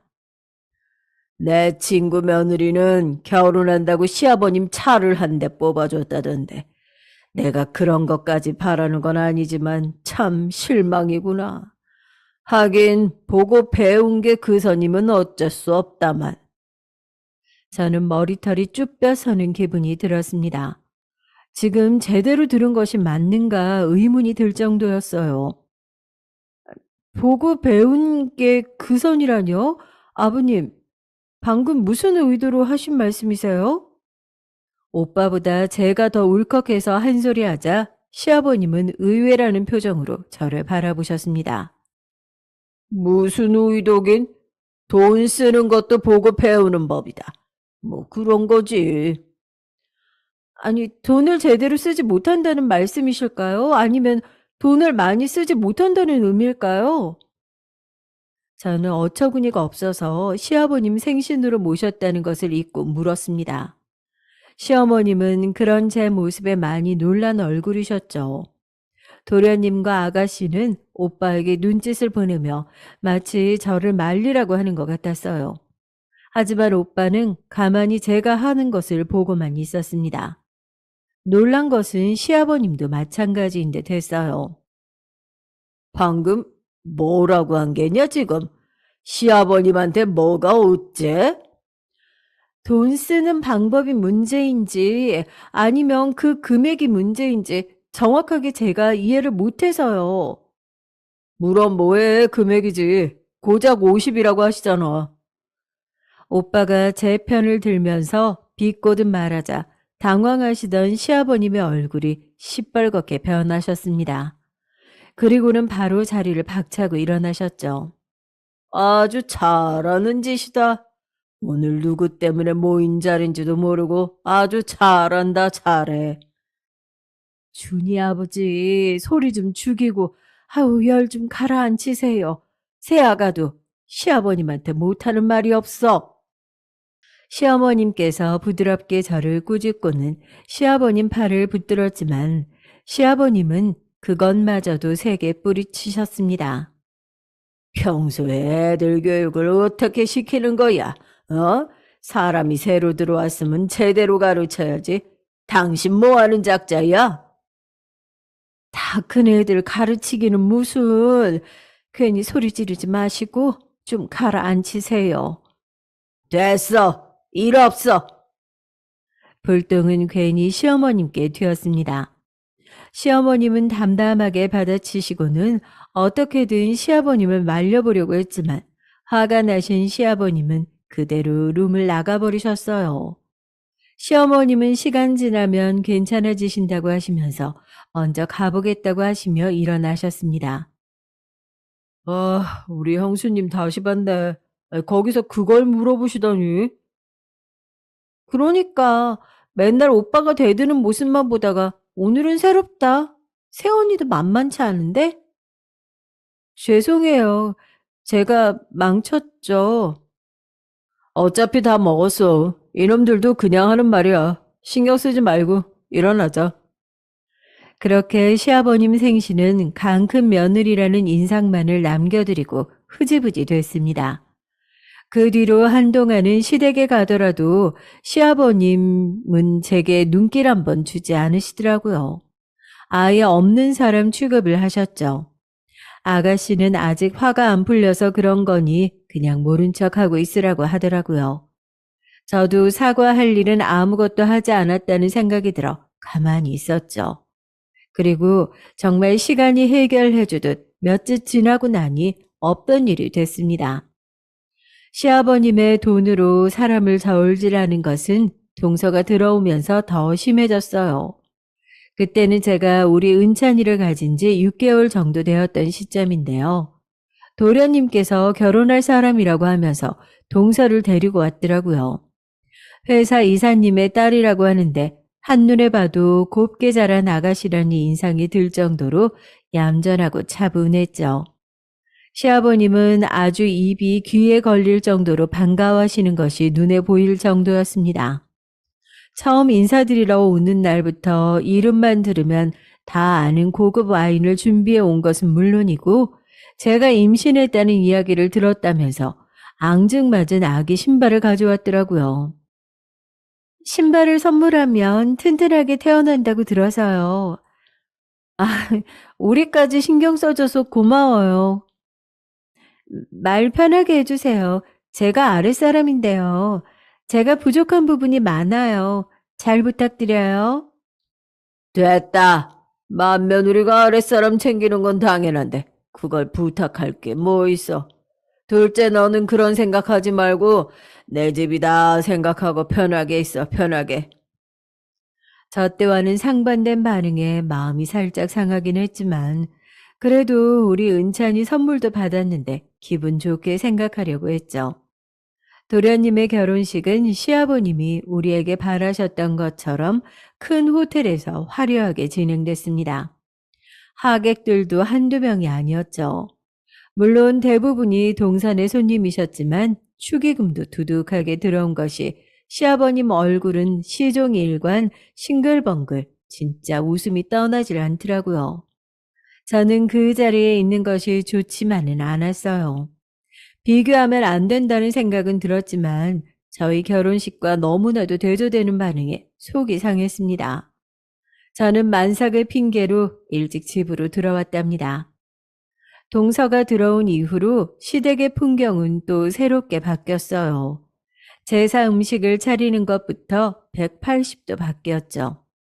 동서는 정말 요리에 재능이 없더라고요. 저는요, 형님. 형님처럼 손재주 많은 분들이 너무 부러워요. 어릴 때부터 예체능은 항상 바닥이었거든요.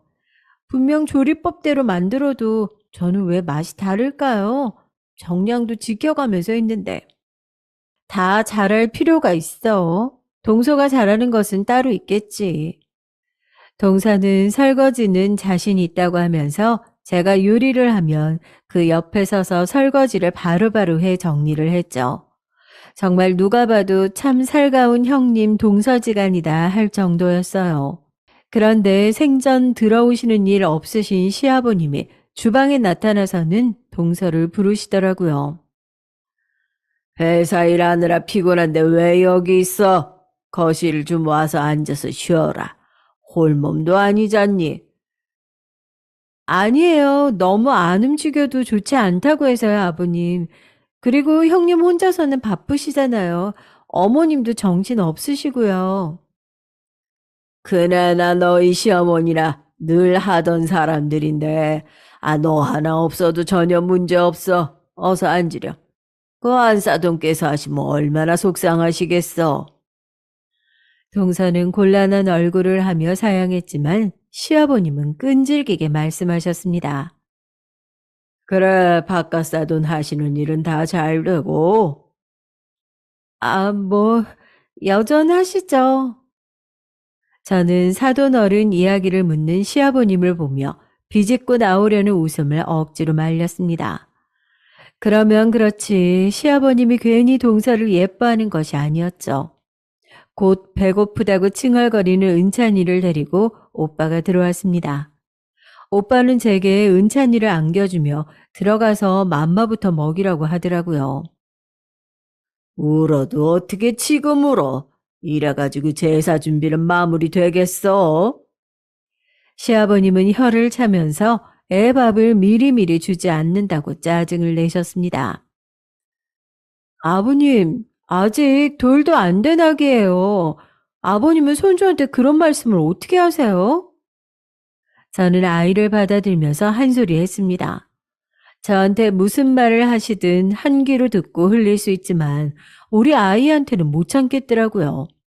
오빠는 자기가 알아서 하겠다고 우선은 은찬이부터 챙기라고 하더군요. 봐라 봐, 맏며느리라는 것이 시아버님 공경할 줄 모르고 동서 앞에서 잘하는 짓이다. 동서 보는 앞에서 부끄럽지도 않어, 그리고 내가 틀린 말 했어? 제사 준비를 시작한 지가 언젠데 아직까지 그러고 있어. 그렇게 제사 걱정되시면 아버지도 좀 거두세요. 자기는 찬이 챙겨줘. 재수씨, 컨디션 괜찮으시면 어머니 좀 도와주시겠어요? 동서는 잽싸게 저를 따라 주방으로 빠져나왔습니다. 등 뒤로 시아버님과 오빠가 서로에게 화를 내는 소리가 들렸죠. 동서는 원래 아버님이 저런 분이시냐고 묻더라고요. 저는 도련님께 듣는 것이 좋을 것 같다고 말을 잘랐죠. 시아버님에 대한 저의 섭섭함은 점점 더 쌓여만 갔습니다. 제가 은찬이를 가졌을 때는 아들을 낳아야 한다고 말씀하신 것을 제외하고는 아무것도 없었던 시아버님이 동서가 애를 가졌다고 하니까 반응부터 완전 다르더라고요. 축하한다는 말은 기본에 동서더러 먹고 싶은 것은 따로 없느냐고 물어보실 정도였죠. 임산부에 좋다고 들었다면서 영양제를 사서 주시기도 하더라고요. 은찬이 태어났을 때조차도 여자아이라고 수고했다는 말 한마디 하지 않으시던 분이 말이죠. 솔직히 저한테 말을 막 하시는 것은 속상해도 참을 수 있었는데 우리 은찬이한테 그렇게 하시니까 너무 화가 나더라고요. 그래서 예전에는 시댁에 행사가 있으면 꼭 참석하고 그랬는데 괜히 거리를 두게 됐습니다. 오빠도 제 마음을 이해해주며 괜히 가서 우리 은찬이 싫은 소리 듣게 하고 싶지 않다고 해줬어요. 그렇게 저희 집은 시댁과 조금씩 거리를 두게 되었답니다. 시간은 정말이지 바람처럼 흘러가더군요. 그 사이에 저희 가족은 둘에서 셋으로, 셋에서 다섯으로 불어났답니다. 처음 우리가 원했던 대로 딸 하나에 아들 쌍둥이와 함께하게 됐습니다. 쌍둥이가 태어나면서 저는 다니던 직장도 정리하고 전업주부로 집에서 애들 키우면서 프리랜서 일을 하고 있었어요. 시간은 그렇게 흘렀는데 변하지 않는 것은 여전히 저를 무시하는 시아버님의 태도뿐이었습니다. 동서는 강남 며느리라고 무엇을 하든 손가락을 세우고 최고라고 하셨고요. 심지어는 동선의 애인 민수도 매번 오냐 오냐 하시며 감싸기 바쁘셨고요. 우리 아이들은 무릎에 한 번 앉혀주신 적이 없었는데 민수는 할아버지 무릎 외에는 다른 곳에 앉아본 적이 없었답니다. 그런 차별들에 섭섭하다고 직접 말씀을 드린 적도 몇 번 있었어요. 하지만 그래봤자 달라지는 것이 없으니 외면하게 되더라고요. 아이들도 할아버지가 자기들을 싫어한다고 생각하는지 근처에도 가지 않으려고 했어요. 그러던 어느 날 제사 때문에 낮부터 시댁에서 바쁘게 준비를 하고 있었죠. 오전에는 은찬이의 입학 통지서가 나와서 괜히 마음이 싱숭생숭했죠. 동서도 마찬가지였어요. 민수 역시 빠른 생일로 함께 입학하게 됐거든요. 동서는 학부모가 된다는 사실이 믿기지 않는다고 하면서 갑자기 제게 선물을 가져왔더라고요. 은찬이 입학 선물이라고 하면서 초등학교 1학년용 가방이라고 하면서 나중에 은찬이 들어오면 꼭 보여주고 싶다고 말했어요. 민수 가방을 사러 나간 김에 생각이 났다고 말해주더군요. 저는 우리 은찬이까지 챙겨줘서 고맙다고 말하며 민수가 사용할 다른 학용품은 제가 챙겨주겠다고 했죠. 동서는 감사하게 받겠다고 하면서 화기애애하게 대화를 나눴어요. 그런데 갑자기 시아버님이 이야기에 끼어드셨습니다. 애들은 다 어디 갔냐? 민수 어디 갔어? 밖에서 애들하고 어울려 놀고 있어요. 당장 들어오라고 해라. 내가 줄 게 있으니까. 동서는 아이들을 데리러 나갔습니다. 시어머님 역시 시아버님이 뭘 준비하셨기에 저렇게 어깨에 힘을 주고 있느냐며 도리어 제게 물어보셨죠. 저도 전혀 들은 바가 없다 보니 의문만 남았습니다. 놀이터에서 놀고 있던 아이들을 깨끗하게 씻기고는 시아버님께 말씀드렸어요. 시아버님께서는 무슨 큰 상자 하나와 종이봉투를 들고 나오셨습니다. 그리고는 상석에 앉으셔서 아이들을 둘러보셨죠. 우리 찬이와 쌍둥이들은 할아버지에 대한 좋은 기억이 없다 보니 눈도 마주치지 못하고 제 곁에 바싹 붙어 앉아 있었습니다. 그 모습이 마음에 안 드시는지 아버님은 혀를 짧게 차시고는 민수를 부르셨죠. 우리 민수 이제 초등학교 가는구나. 이 할아비가 민수 입학 선물로 뭘 가져왔는지 보렴.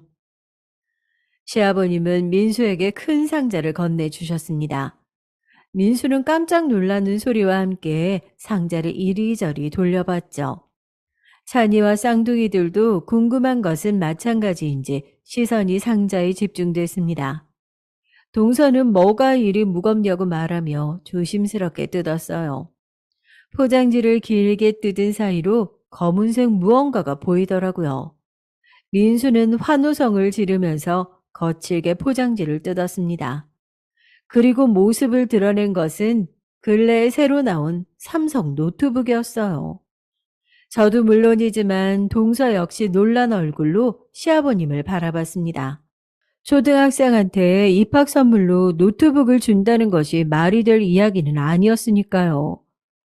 우리 민수는 공부 열심히 해서 훌륭한 판사 검사 돼야 한다. 알았지? 민수는 이미 노트북에 마음이 빼앗겨 아무 소리도 들리지 않는 것 같았죠. 찬이가 그런 모습을 부럽게 바라보고 있었습니다. 동서는 제 눈치를 보더니 시아버님께 찬이도 학교에 입학한다고 말했어요. 방금까지 얼굴 가득 미소를 띠시던 시아버님은 찬이와 저를 보시더니 혀를 차시며 종이봉투를 주셨습니다. 학교 가서 사고 치지 말고 얌전히 착실하게 다녀.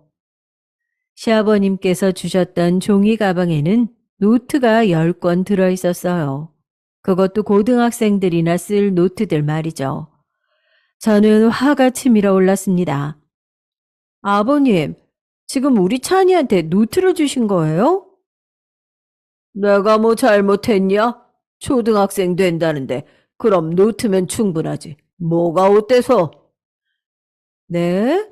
아니, 민수한테는 노트북 사주셨으면서 우리 찬이한테는 왜 그냥 노트를 주세요?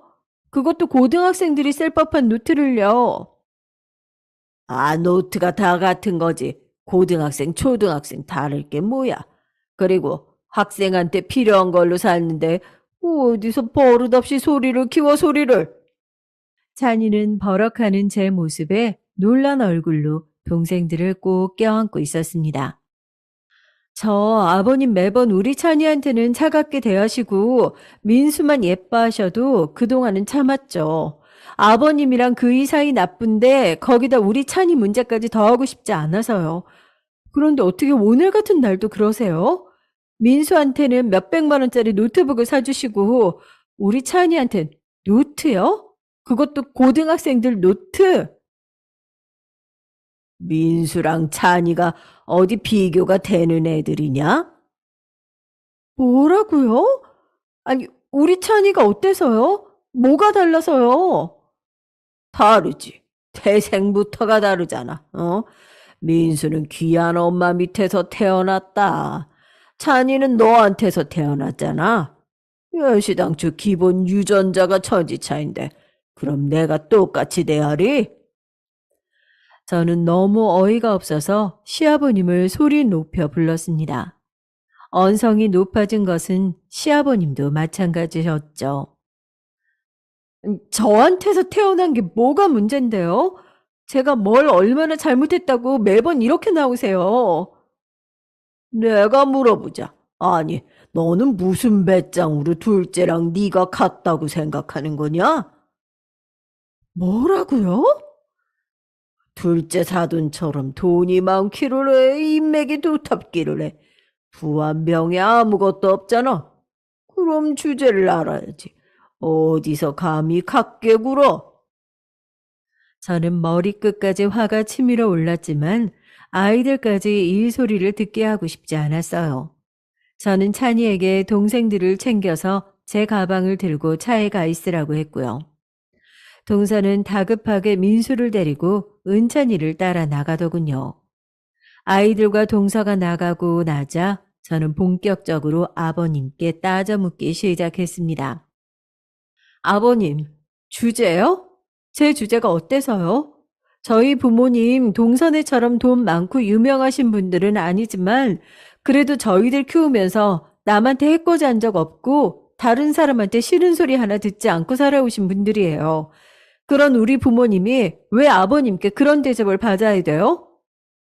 이 세상에는 급이라는 개념이 있어, 급. 너희 집이랑 둘째 사돈 나라, 어디 같은 급이냐? 하늘과 땅 차이지. 그러면 찌그러져서 얌전히 있긴 할 것이지. 뭐가 그리 탐이 난다고 나한테 찬이가 어떻고 내 참 어이가 없어서. 어이가 없는 건 저죠.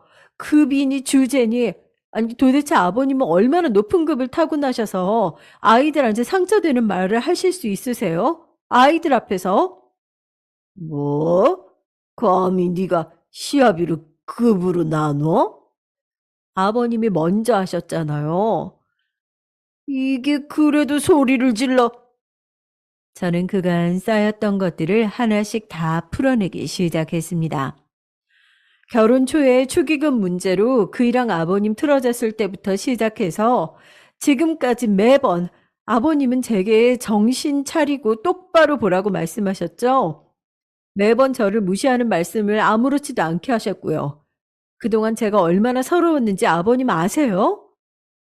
나야말로 아무것도 없는 애를 데려와서 대뜸 결혼한다고 할 때 얼마나 자존심 상했는데 그럼 그 정도도 못해? 네, 하지 마셨어야죠. 적어도 결혼했으면 그런 말씀은 하지 말았어야죠.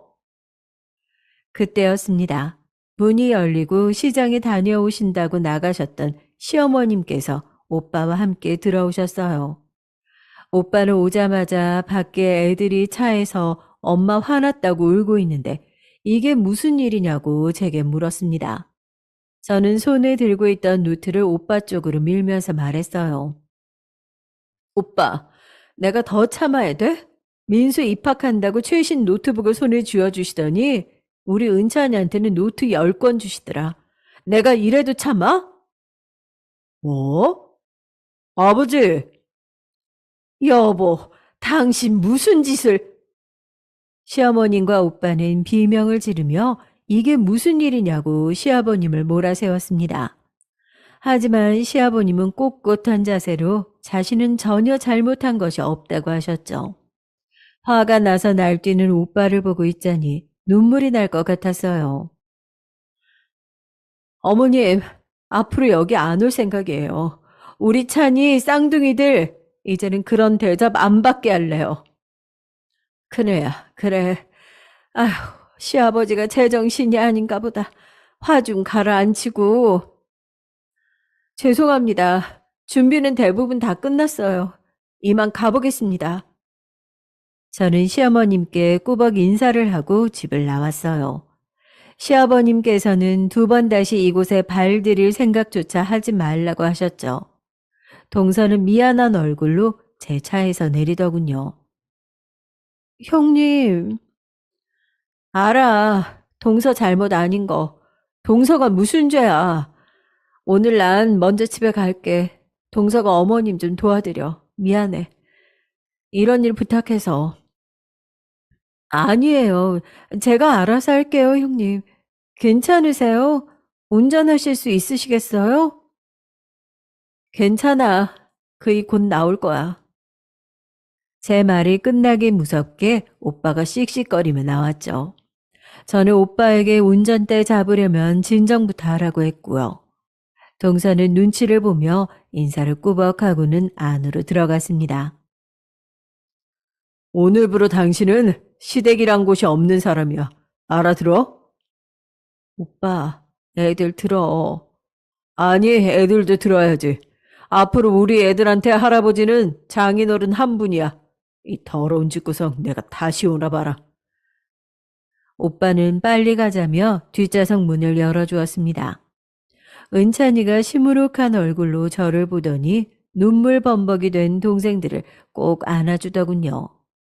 저는 아이들을 꼭 안아주면서 오늘 있었던 일은 아무것도 기억하지 말라고 했어요.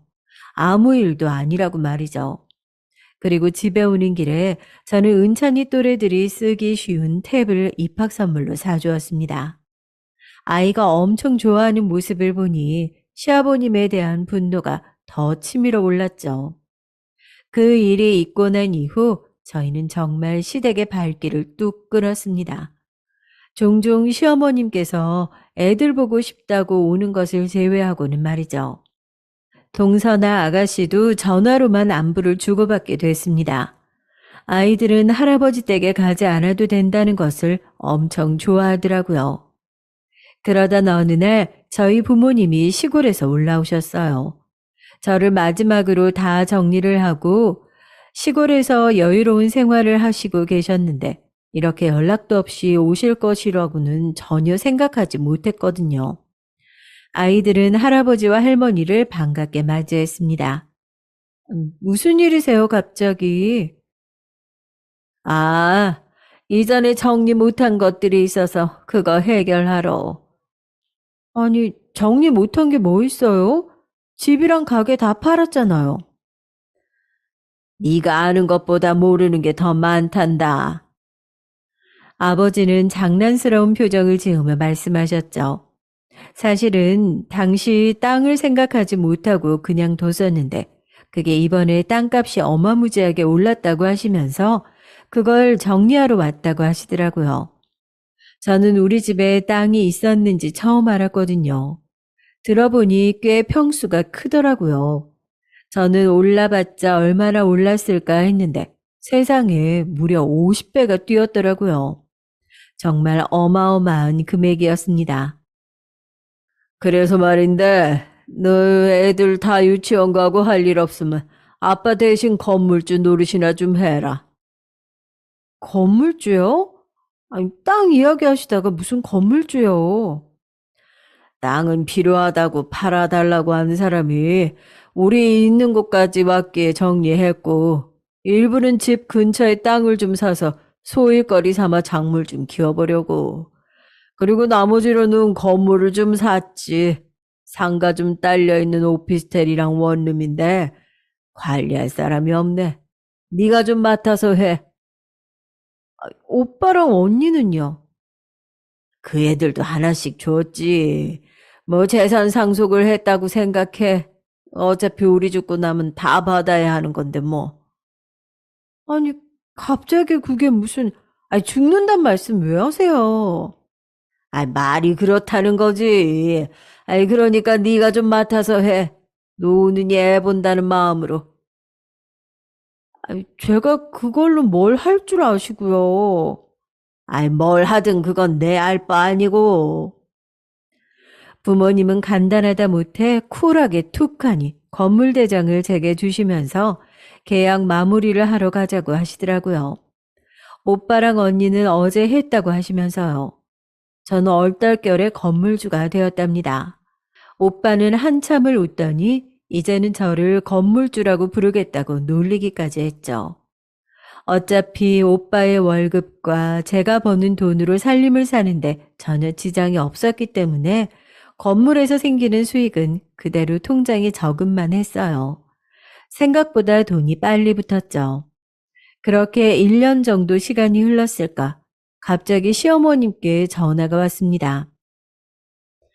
아유, 큰애야, 큰일 났다. 저 집에 좀 올 수 있겠니?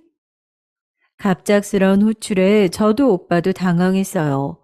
저희가 아무런 말이 없자 마음이 다급해지신 시어머님은 제발 꼭 와달라고 애원조로 말씀하셨습니다.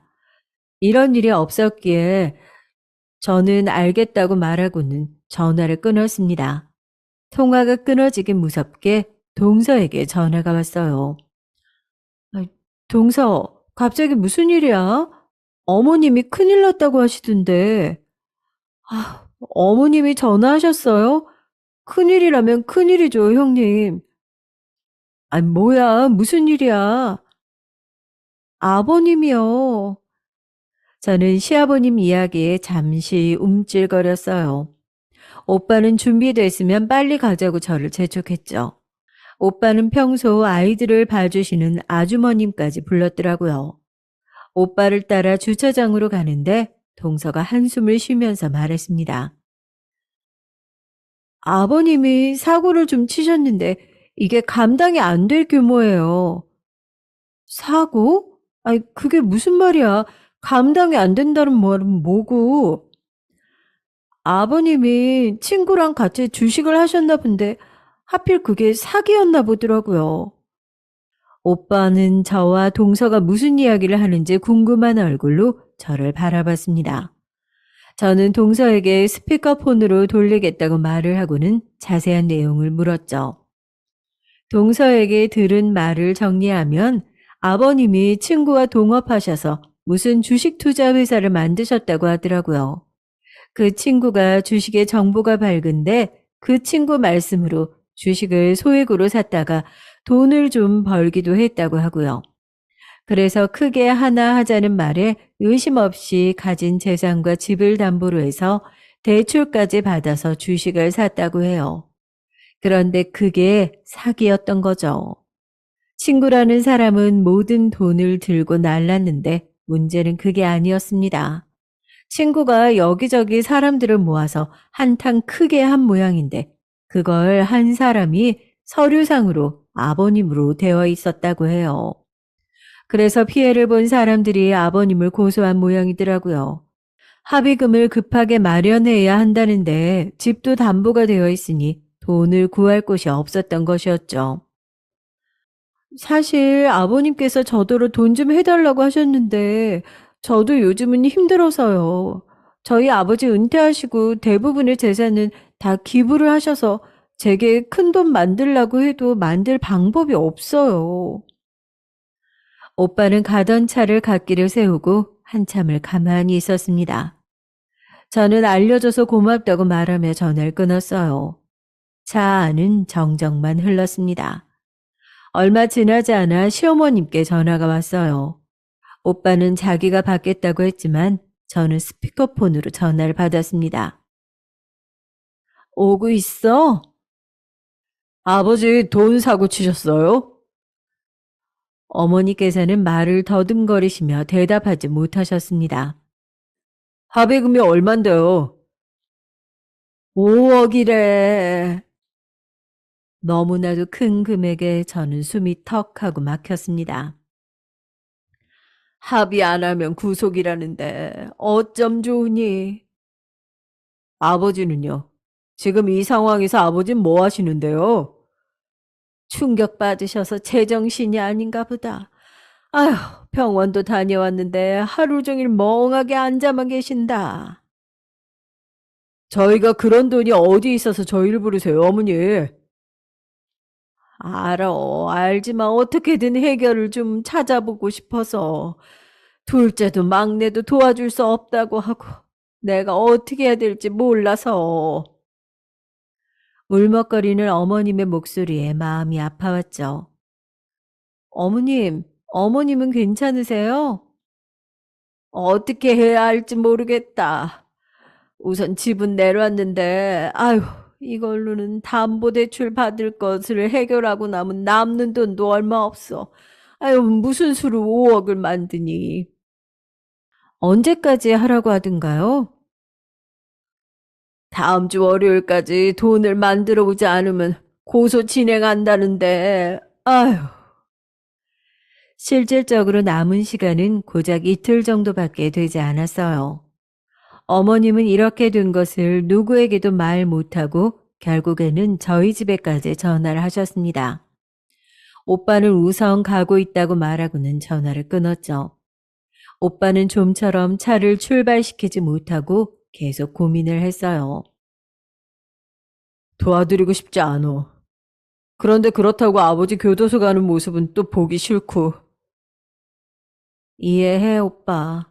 당연하지. 아무리 잘나는 인연이라고 해도 부모님이야. 당연하지.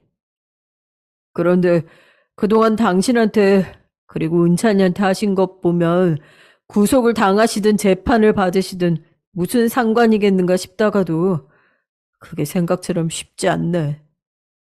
미안해. 진짜 미안하다. 오빠가 미안하다고 말하며 핸들에 고개를 묻는데 그 마음이 고스란히 느껴지더라고요. 저는 오빠를 설득해서 우선은 시댁으로 가자고 했어요. 그렇게 뛰쳐나가고 한 번도 오지 않았던 시댁은 기억과는 다르게 을씨년스럽게 변해버렸습니다.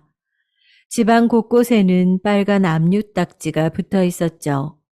지난달 만났을 때에 비하면 10년은 더 늙은 것 같은 어머님께서는 저희를 보자마자 눈물을 터뜨리셨어요. 저는 조용히 어머님을 안아드렸습니다. 안방에서는 아버님이 창밖만 보고 계셨어요. 오빠가 저희 왔다고 인사를 드렸지만 이동이 없으셨죠. 어머님 말로는 동업자가 도망을 간 이후부터 정신을 놓으신 것인지 저렇게 앉아만 계신다고 하셨어요. 다시 만난 아버님은 껍데기만 남은 상태 같았습니다. 아무리 곁에서 불러도 눈에 초점이 돌아오지 않으셨죠. 씁쓸한 기분이 들었습니다. 그렇게 원망했던 시아버님이지만 이런 모습을 기대한 것은 아니었거든요. 오빠와 저는 안방을 나와 거실에 앉아 있었습니다. 오빠는 붉은 딱지를 가만히 만져보더군요. 어머님께서는 왜 이렇게 된 것인지 모르겠다고 한숨을 쉬셨어요. 다 벌 받는 거지. 아휴, 그렇게 모질게 사람을 대했으니 결국은 다 벌 받은 거야.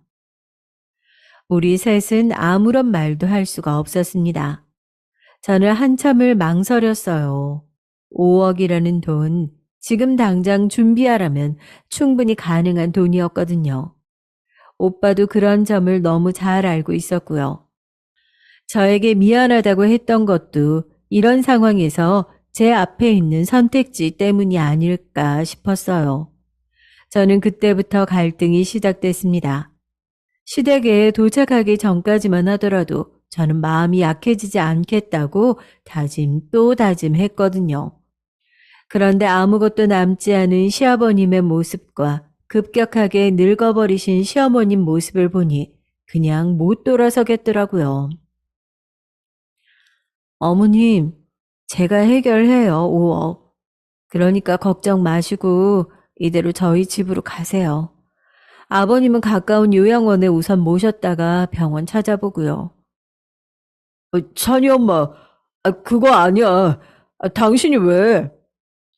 내가 이 집 맏며느리인데 우리 어머님 혼자 둘까 봐? 그래야.